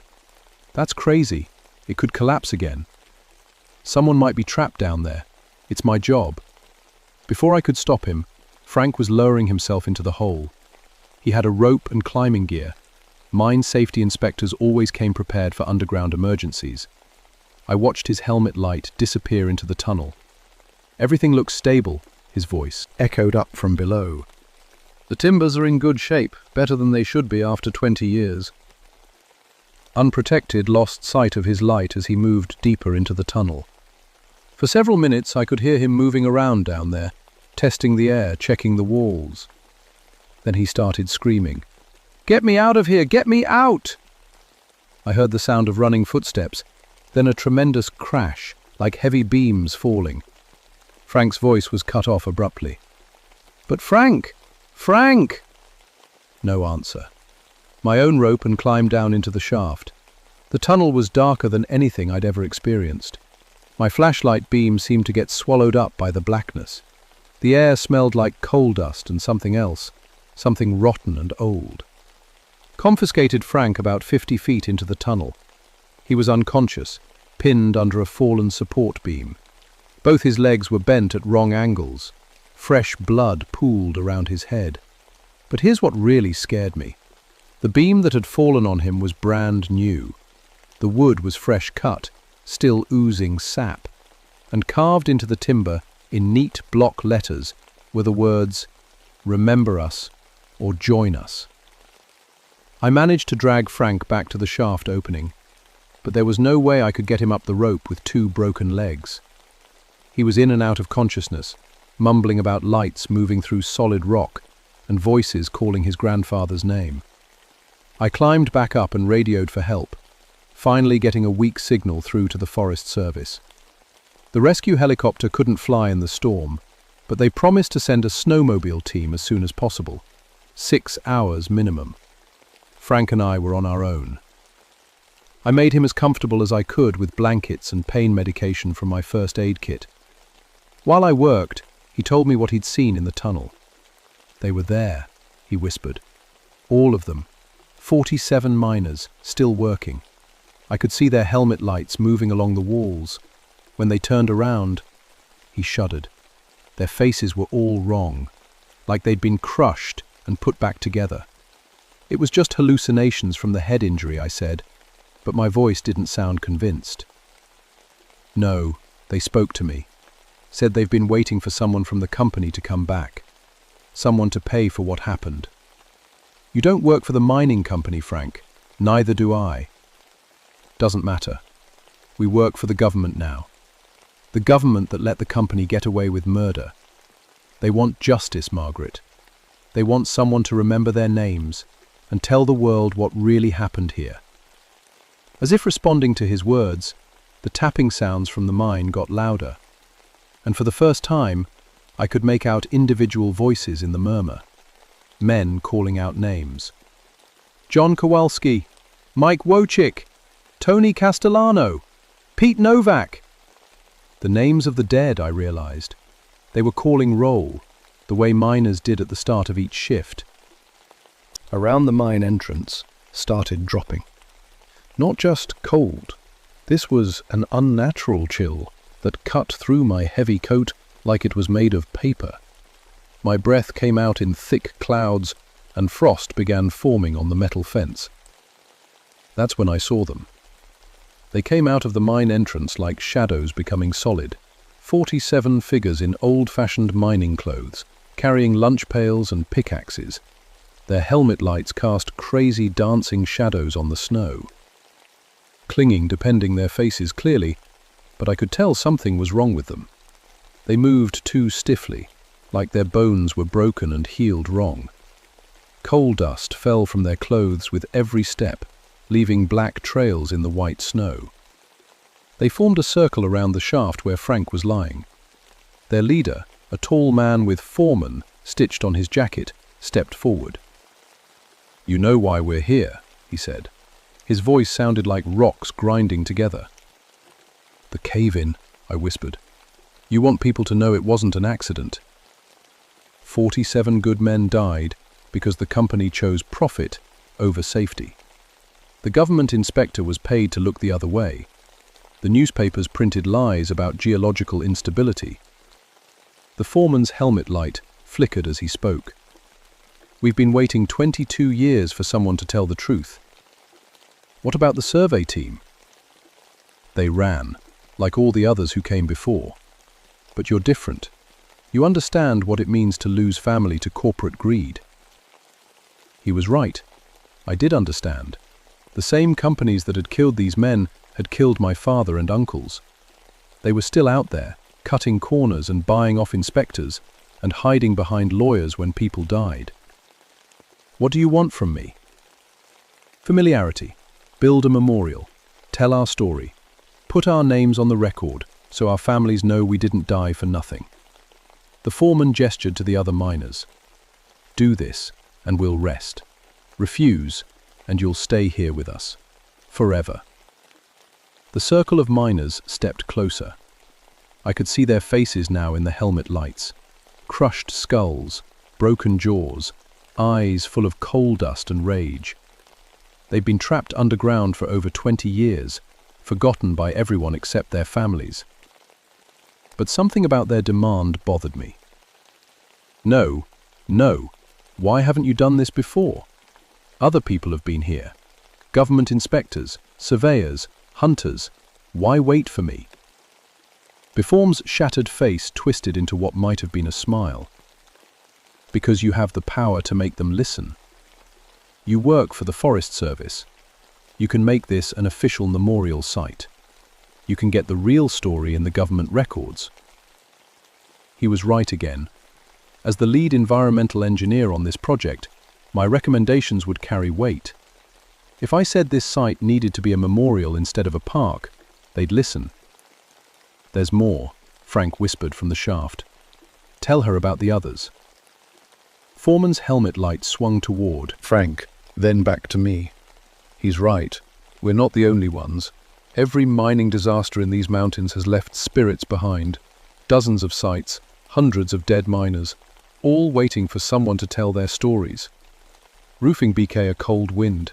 If I did what they wanted, I'd be opening the door for every mining disaster spirit in Pennsylvania.